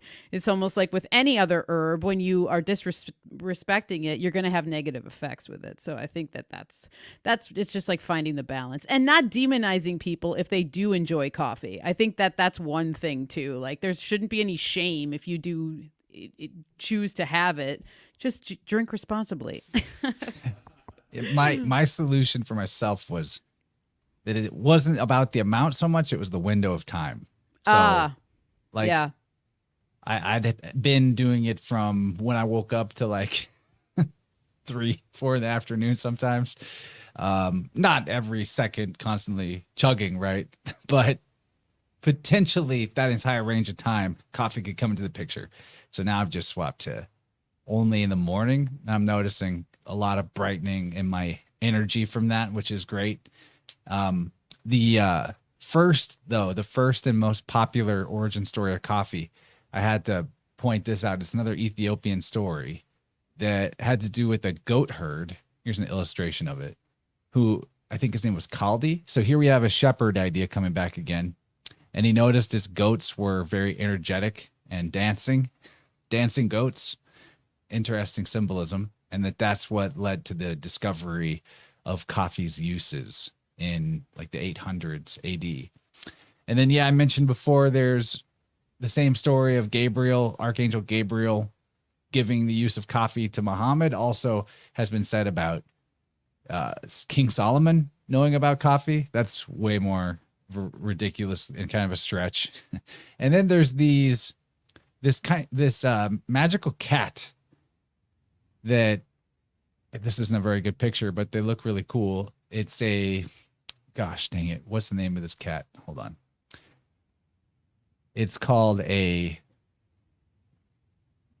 civet cat or civet cat, Civet. And supposedly this cat carried the seeds of wild coffee, and where it pooped them out is where people discovered it, but it was growing somewhere far away, something like that in Africa. And that's how coffee got migrated across Africa or to the northern part of the world. So there's actually still people that will use coffee beans after they've been processed by this cat, as in is coming out of the cat's ass, Gabe. And then they're brewing it. The cat eats the beans and catastrophe. That's a real thing. Yeah, actually, when I was looking this up, there were like the top articles were like, this is a pandemic waiting to happen. Just you wait. We're telling you, we're going to get a pandemic out of all these people drinking coffee that came out of a cat's ass. It's like a popular thing in That's right, LA. I I love it. think it's like $10, or whatever. I don't know, probably $10 for a regular cup at the gas stations. It's probably like $25 or something like that for an espresso. Yeah, that's really interesting. Civet sounds like civil too, like the coming together. There's this communal aspect coming around, and I just think it's interesting too that Ophiuchus has this civic orientation that he's stepping out, and it's like the coffee shop is the place where all the individuals mingle to work on their anarchistic DIY projects. You know what I mean? Like I think it's a really interesting dynamic there with the I'm just thinking about like the Weimar Republic and when the National Socialists were stamping out that flaming thing. I think they were banning a lot of the coffee shops there because of that reason. They were like, they represented like a gathering place for countercultural ideas, even though it is like very like coffee shops have that countercultural stepping away from the mundane wheel, but also at the same time very much embedded in the culture. See Ophi coffee. See Ophiuchus. What is he up to? I can't wait to hear what Gabe has to say though. Well, there's also the Hebrew letter kaf, and that means grasp. That's one of the meanings of it. And just think how people clutch at and grasp at their coffee. That's and kaf is the letter that's associated with the fortune card, the Wheel of Fortune. And when you really think about it, not only does coffee do this, but also that other black goo, liquid, oil, but it's what keeps the wheel turning. You know, the Wheel of Fortune card associated with kaf. Kaf is grasping. Everyone's grasping at their coffee. They can't let it go. And it's what's keeping industrialized society moving and grooving, and office society and everything. You know, Ophiuchus, people got to have their coffee break at the office. Some people go to work just to get the free coffee. Yeah, buddy. Yeah. I love that greasing the wheels. I love the word lubricious. It used to be like a pejorative for like, you know, people who were loose with their yeses in their nose. It used to, because they're slippery, but it also, coffee makes you lubricious because it lubricates your acquiescence. It gets you to say yes quickly. Yeah, shortens your thinking space. Great point about the coffee shops being hubs of revolution. I just heard recently that they were in orders of thought in philosophy. There's actually, the coffee shops were considered like the exoteric, and then there was higher forms of philosophy that was delineated somehow. There was actually a word for like, that was common folks philosophy for the coffee shop people, and we've got this other inside circle philosophy that's pretty far out. In the coffee shops are where the Enlightenment came from. And the enlightenment that they're talking about is the fact that now that people have coffee and are establishing their relationship with it, they stay up all night. And now they need more oil to burn to keep their house lit so they can get all the work done to be productive into the wee hours. And so this magnification of productivity like doubled people's output, but it also had that economic dependency on more oil for the lamps. And so the coffee and the oil blubber have a fascinating correspondence. And then one thing that just kind of popped in my mind as we were going along is the rules of hospitality are in mythology a lot, where a guest, you must greet a guest a certain way, but you also have to see them off with enough supplies for their trip. Well, that see off, SEE them OFF, that's an anagram for coffee. So as your guest is here having one last cup, you want to see them off and fill their cup so they leave with a full brim.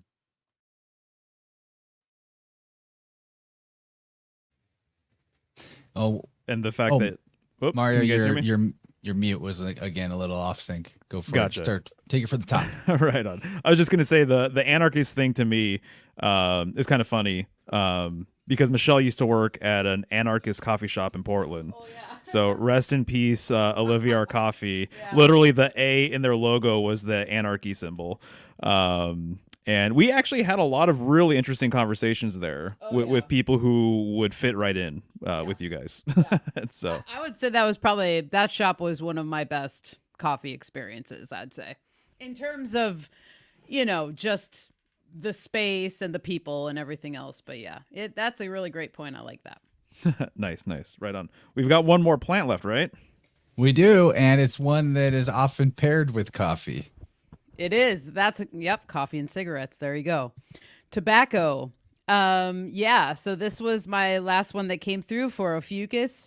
I think we may have touched upon tobacco during the Saturn episode because Capricorn episode. But I think I just mentioned it because we talked about the Solanaceae family.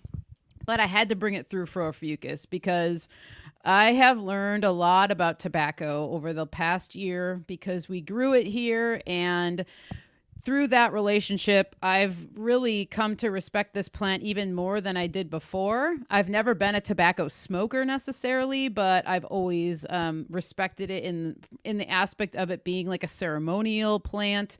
It's kind of really highly regarded, obviously, with the native peoples of the Americas and throughout many other cultures. Because as we talked about, like, typically, too, what I didn't mention with the ayahuasca, a lot of times tobacco will be also used in those ceremonies. Sometimes it's even used in the brew for ayahuasca.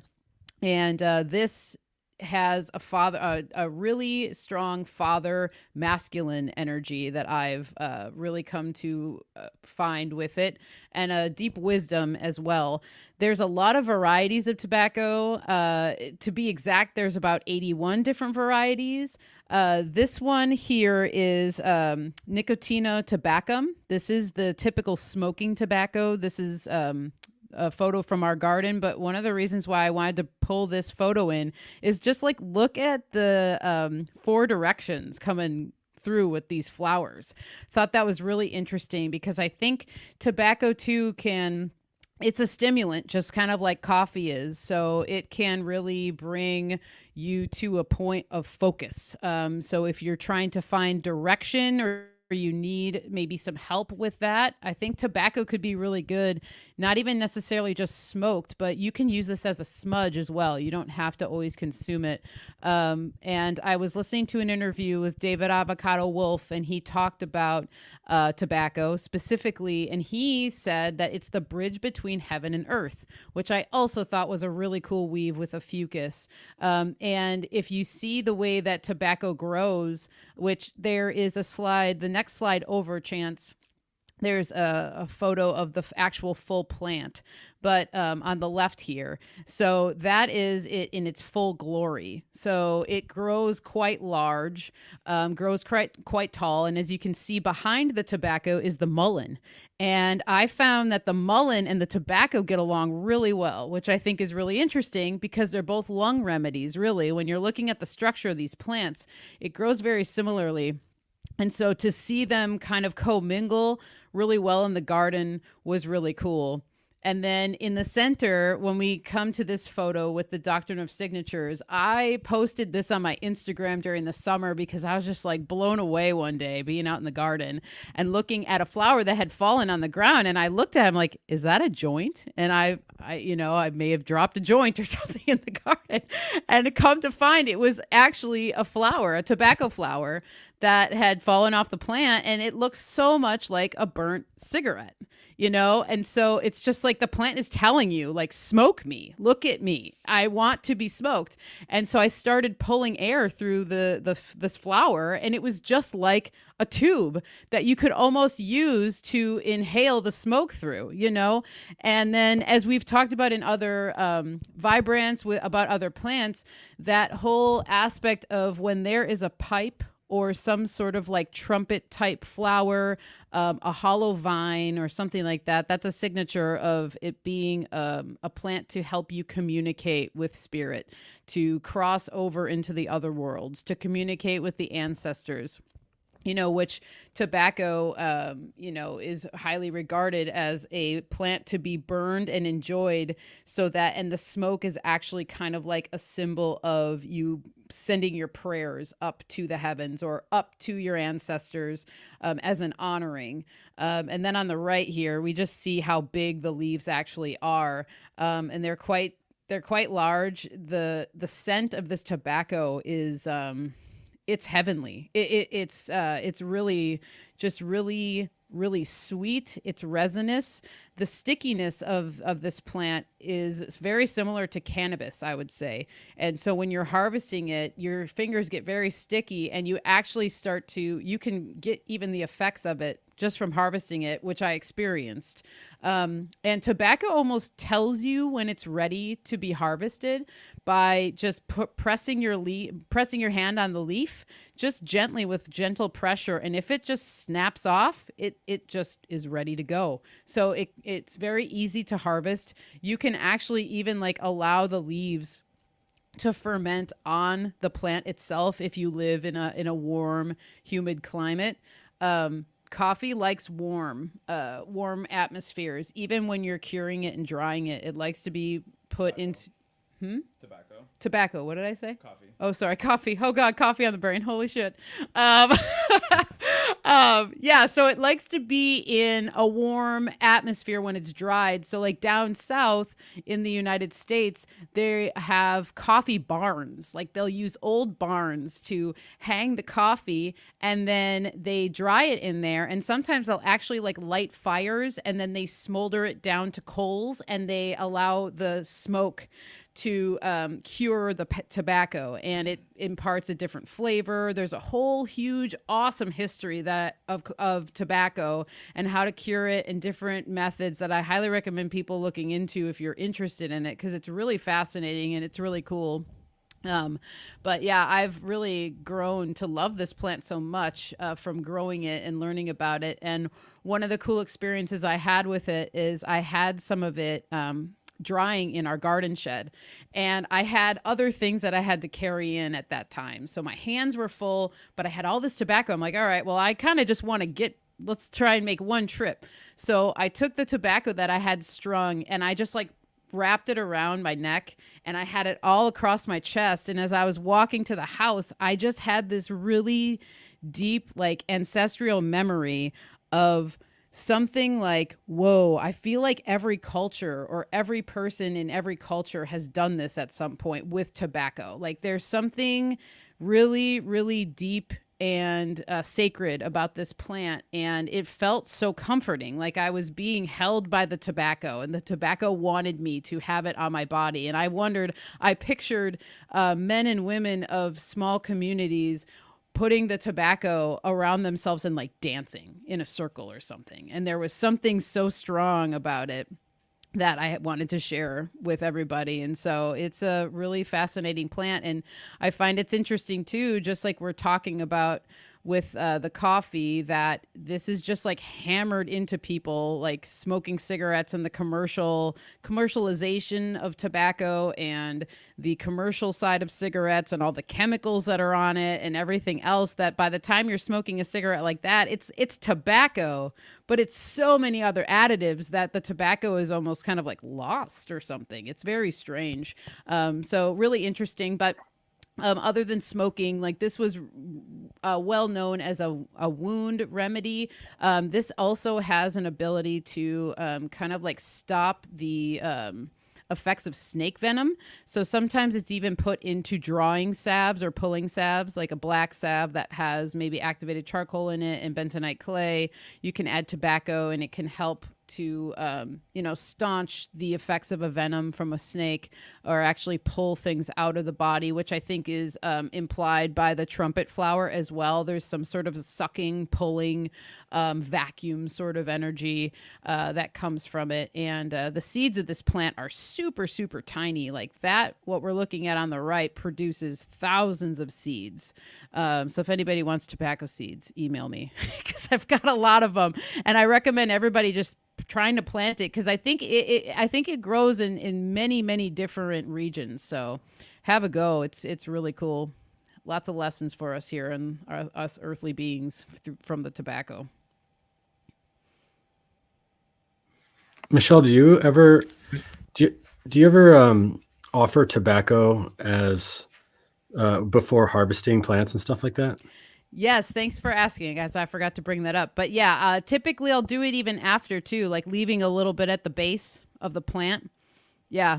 And now what I want to do too is the mountain we live near, start offering it to the mountain and see what kind of communication opens with that. Because that's one of the things we've noticed up there, that people they leave offerings of all kinds, but tobacco being one of them. So kind of trying to like, seeing what happens with the mountain connection. But yeah, that's a great point. Have you done that, Kyle? Yeah, that's what I was getting at too. I'm glad you brought that up because I love tobacco so much as a great, I don't know, as a great offering to spirit, as a great offering to the plants and harvest and everything like that. But I started to think about it one time because I would go to a place where I would harvest and I had no intention of harvesting. And I definitely got the message, where's the tobacco? Like, where's the tobacco? And I started wondering, and I started like kind of engaging psychically, like who's asking? And I got the feeling that it wasn't the spirit of the plants that was asking for it, that it was some sort of intercessor, sylph, gnome, like, psychopomp of the plant world, if you will, that was like, look, give me, I'll show you where the good medicine is. You just got to grease my wheels first. But I had no intention of harvesting. I had no tools. I had no tobacco. And I had that kind of fun conversation. So now sometimes when I go out there, I offer the tobacco and I make it explicit sometimes in a psychic way, that this is an offering for the plant spirit, and so there's no little forest middleman running around stealing the tobacco offering.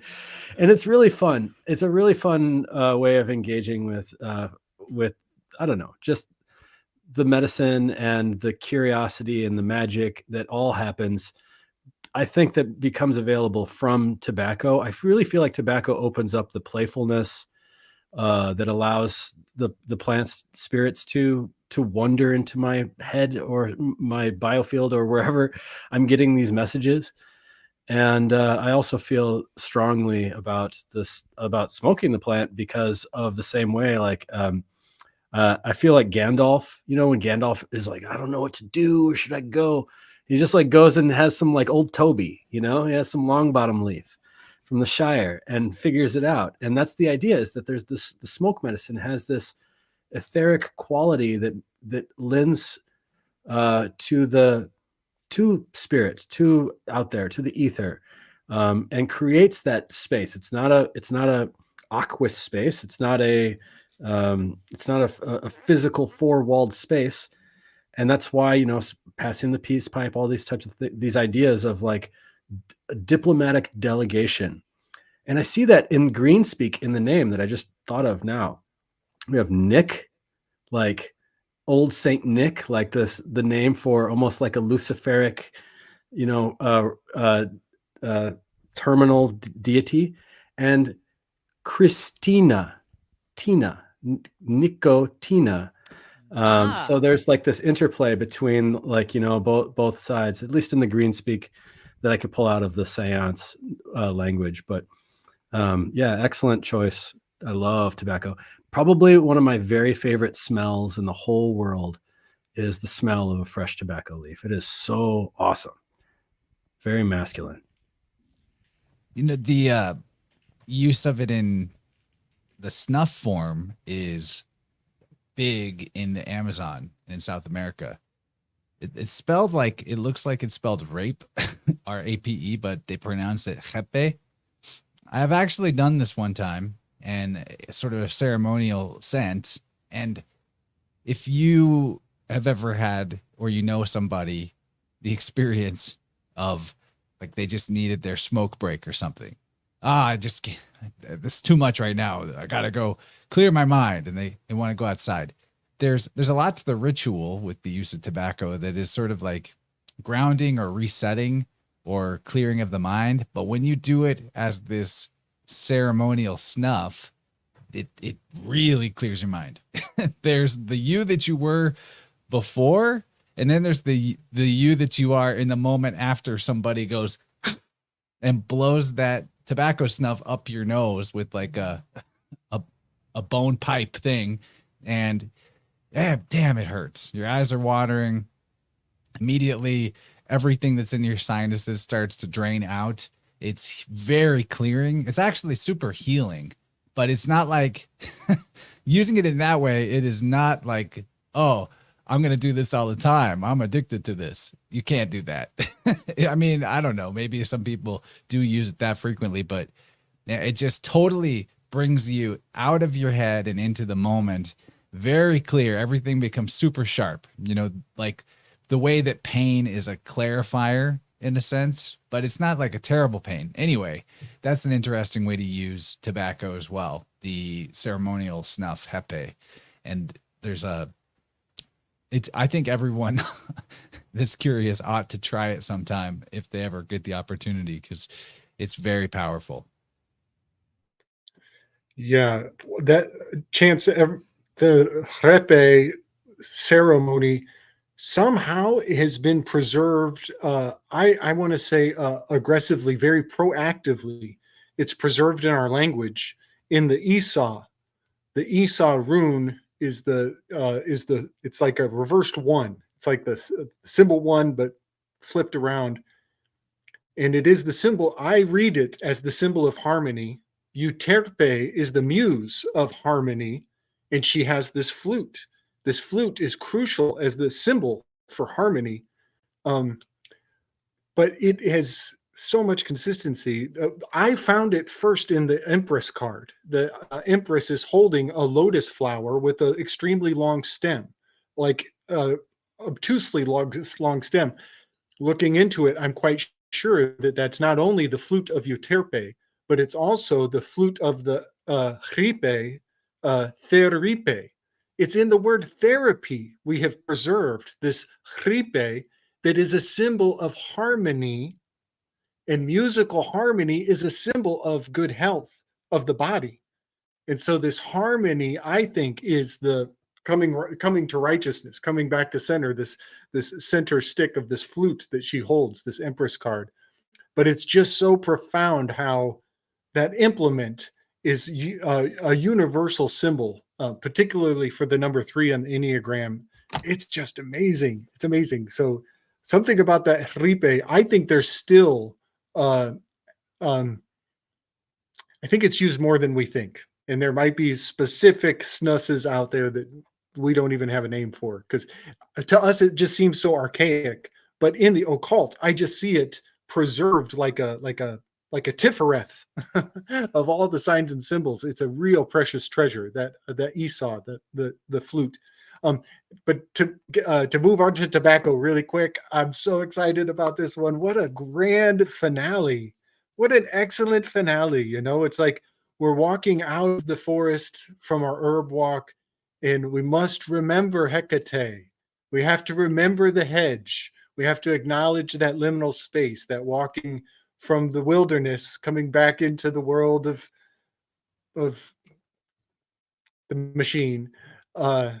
This is so appropriate. So the camel, right? The camel is the symbol of tobacco because of the herb trade, because of the herb routes. The camel is the gift giver. Gimel, it means camel. It also means a gift. And on the camel's back was wrapped tons of tobacco over the aeons. Those camels were responsible for bringing so much tobacco. But what's funny is camels spit. Camels are amazing at spitting, which is something that people who chew tobacco do. Another reason that this is so beautiful that we're ending on this is coming back to the fact that Ophiuchus compels remedy. There's something about finding this lost aspect that draws you in and makes you want to seek out this mystery. What else is there? What needs to be fixed here that people aren't hip to the 13-month calendar? Why aren't people hip to a 13-month calendar? And there is good reason, and the adventure of finding out why is important. But the tobacco has this same thing going on, where they've vilified your bruja, your tobacco bruja has been vilified. In fact, they killed a man for selling Lucy's. You know what I mean? Your access to these medicines has been captured and turned into dangerous political mental fixations. These vices have been harnessed. Vice president. We have a vice president whose name was Joe. We have a vice president whose name is Kamala. And now we have Joe Kamala pressing like Camel Vice. cigarettes. Vice Okay, Camel cigarettes being pressed on the masses. Listen, I could go on and on. I mean, Zuckerberg, his name has sugar in it. They have seeded vice in their names to crop dust our minds so they could be the commodities. The commodities market is where they get quite a bit of returns on their crop dusting. But what I think is awesome is that we can grow our own tobacco. We can get this for ourselves. We can be our providence. You know what I mean? And that middleman, that devil on the corner, that CVS drug dealer, you don't need him. We can go do this on our own. Be careful though. Things like this get really heavily regulated. They're heavily regulated, but I just love it. I love that we're ending on this. But I want to share my communing with tobacco is still very sacred. It was always in ritual ceremony, and it was through that very safe experimentation, personal experimentation, that I was able to learn the secret of Argos. Argos was Hera's spy. He's covered with 100 eyeballs, and he's sent to catch Zeus in the act of sleeping around on Hera. So he's a spy. I mean, what better spy than a guy covered with 100 eyes? Well, Mercury comes and tells him stories. He talks really long, like I tend to do, and talks him to sleep. And I think he even sings him to sleep. And when the last eyeball finally closes, then Mercury chops Argus's head off, and then Hera turns Argus into the peacock constellation and immortalizes him in heaven. And the peacock has 100 eyes. Well, it was because of my relationship with tobacco that I could actually find this element of Argos inside of the communion for tobacco. And when I was partaking in the Chillum ceremony, I realized that all of my blood vessels attaching to the nicotine was actually activating 100 eyeballs all over my skin. And I was becoming, it was a shamanistic endeavor, and it was very sacred and very special. And so I recommend these endeavors because you gain context for the mythology. If you don't know now, you know. But you could go out and dance your own dance to prove my words right. But I think this is a weave I actually didn't bring up earlier. I think this is the halo and the wings. I think these medicines give us halos. They give us wings. They give us a certain kind of shine that I can share the light that I experienced when I partook of Argos. And I can encourage you on your path to go find a halo. But make sure it's organic. Yeah, man. Beautiful ending to stop with tobacco, because it has that shadow that we're trying to cleanse. And I think we're doing a pretty decent job. This is an awesome final finale. Does it have to be though? Are we sure we can't all get together and do this again sometime? Because I feel like it'll happen.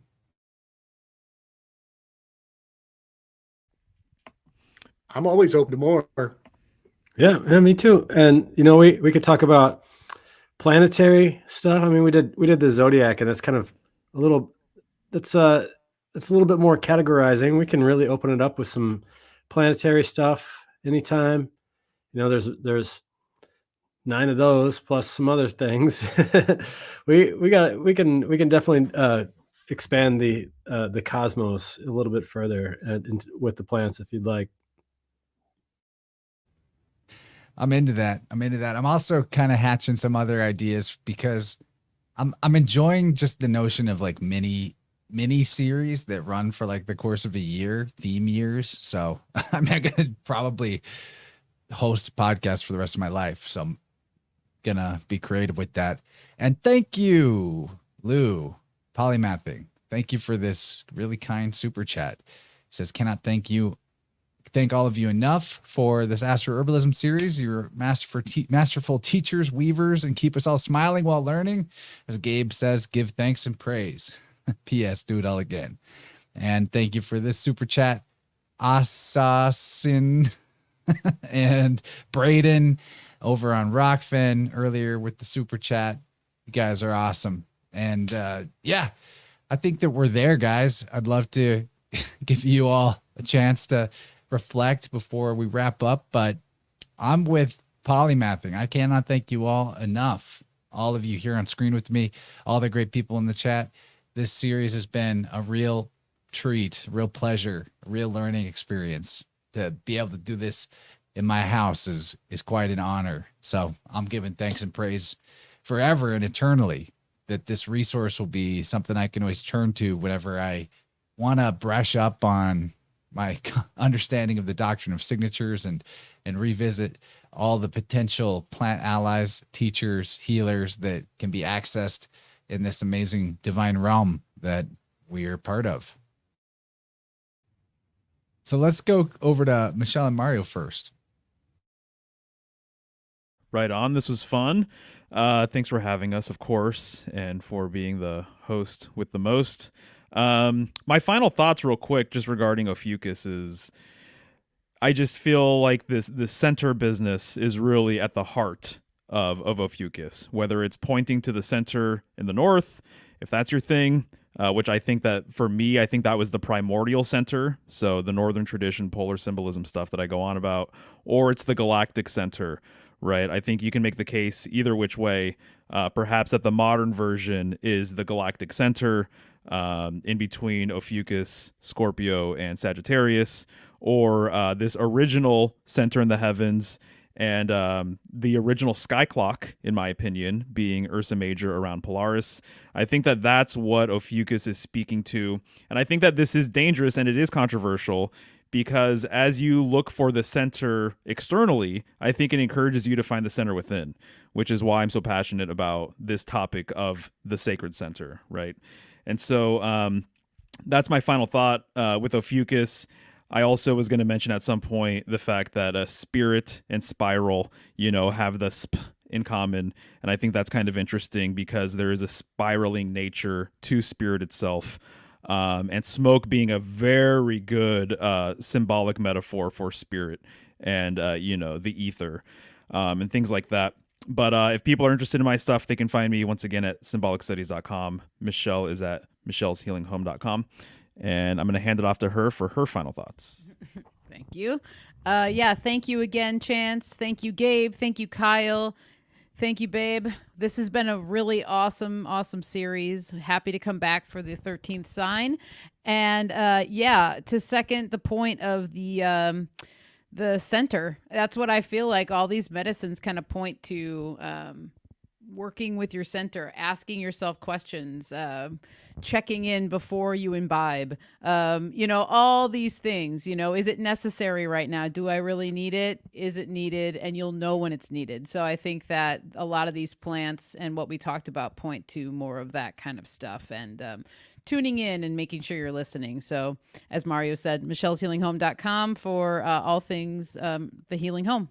And thank you guys. Happy holidays too. Yeah.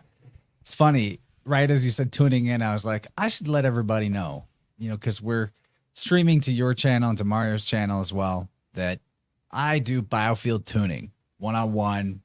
If anybody out there is interested in having their aura examined and cleared of any limiting or limited energies or beliefs, so that they can go into 2024 with a much stronger comprehension of their truest and highest self. I mean, there's not much more Ophiuchian than getting tuned and distangling or, removing the false personality conditioning so that your true self can come through, because that's one of the things about tuning your personal energy, the energy that's in your field. That's your consciousness, but it's also your memory. And the better that that's in flow, the more you actually know who you are and why you're here. So if anybody out there is in a type of rut that they feel like they're not exactly sure where to go next or what they even want, tuning is really good for that. It's also good for dealing with health issues that maybe other methods are not getting you there. And it's great for, I really enjoy the tunings with people who are already in a good place in their life and don't feel like they're in a crisis per se. They tend to have really incredible results as well. We break all kinds of patterns. I mean, with the last client, I helped them find the origins of their cyclical experience in life of when things got good, something bad happened right away. And we found the origins of that. You might be dealing with something a little more subtle. Why am I having this repeating pattern in my life, and how do I get rid of it? So there's all kinds of things tuning's great for. Kyle knows about it. He's been doing some tuning work of his own. He's, I'm sure, quite an awesome practitioner already because he's so intuitive. But I wanted to let everyone know about that. InnerVersePodcast.com/sound-healing is where you can find out more, or you can just email me about it. Since we are talking about healing, couldn't let it go. Got to let everybody know. And Kyle, let me kick it over to you for anything else you want to say or promote while we've got everybody. Nice. Thank you. Yeah, it's been awesome. What an awesome honor and journey to be with all you guys, Michelle, Mario, Gabe, Chance. Love hanging out with you. And it's so much fun. It's so much fun to talk to your audience about the plants, and then talk to you folks out there again on my free time. I love being a community herbalist in my town. I love being the person that people could come up to at a counter and bear witness to their testimonial about their health, and whip up my potions in the back and make something special. I also really like doing that for your audience too, Chance. And so that's why we have that InnerVerse code. And then that way I kick over some of money over to Chance and his family. And it's been really fun. I released recently a incense workshop, and that's really fun. I'm doing it kind of like an elemental way. And I've been working on just writing a little elemental incense book. I made a little workbook for this one. It's 36 pages, but so it was pretty easy. I could probably write a 150-page elemental incense book. So I'm going to work on that here soon. And I really want to thank you, Chance, for being a great mentor to me in your shows, giving away all of your fun secrets so that we could make this realm a more healthy place with the biofield. And I've learned everything I've learned from watching your shows. And then I just go for it, and I practice. And I've been I'm a clinical herbalist, but I've been offering this this little biofield tuning herbal package, and not to the public, but just for some of my clients and stuff like that. So I'm working on it. I've been practicing, and it's actually really, really fun, and a big step up in the nature of reality and understanding that and integrating that with the plants. And that's a really cool topic too, if we ever want to talk about that sometime, the plants' relationship to the biofield. You let me know when you're ready to talk about that, because I'll have you any Wednesday or even on an InnerVerse episode. Sorry to interrupt, but I'm about that. All right. I'm all about that. And I'm super happy to hear that the content I've produced on the biofield anatomy and how tuning works was a stepping stone for you. That's what I want. I don't want to be just the only guy that can do it or one of few people that can. It's our birthright to know this. Totally. Yeah. And I agree. It's really fun. Just getting in there and doing it, I'll make that same recommendation about herbalism. You know, there's some things that you just step with caution, step like Ophiuchus is stepping over a scorpion sometimes, and find some things that you can easily practice with, and take a season of learning and honoring plants. Maybe dedicate this next spring to learning about 5 to 10 plants that are growing in your garden. Those are the medicines for you. And guess what? They'll heal just about anything that comes up, because they're sharing the same environment, and it's really fun. Be happy to anybody out there, be happy to talk to you more about that. And I'm always happy to have side weaves with you all on the back end of things. It really makes my day to hear your voice on the other side. Thanks so much for having us, Chance. I really appreciate y'all. And Tippecanoeherbs.com is the place where you could find my stuff. Happy holidays. Thanks everybody for hanging for almost 4 hours. It's a big one. Got one more poem. Gabe's feeling sentimental, needs to see us off with something special. I'm into it. Let's finish with that. Yeah, man. I absolutely love all of you. It has been such an awesome journey, and this Astro Herb endeavor is like lifetime bragging rights for me. I'm so looking forward to this. And I know where all of my gifties are coming from. I know where to go. So this last poem is it's not really categorized, but it's an alleyway scene. It's named Clothesline Serenades. Elastic daylight fingers strum whimsical back-alleyed textures. Beyond windowsill, sun showers tilt. Sumptuous eaves dropping chandelier petals, pining to surrender to misty incandescent clothesline serenades. Wind chimes of scrimshaw and seashell keep time with rain rhythms under xylophonic ramshackle tin roofs. Steel drum wishing well compels descending glimmers to syncopate, to linger in prayer for next breath. Yellow dress ripples, reverberates, and falls in beaming departure.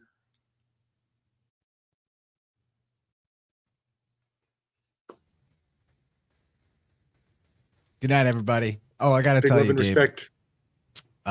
Former Vice President Biden on Rockfin says Slick is now officially in his long beard wizard form. Very fitting for this graduation of sorts.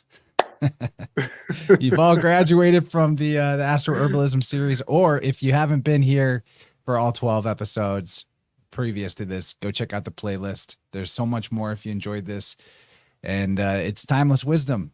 So good night, everybody. We love you. Catch you on catch you on the flip. Big love and respect, y'all.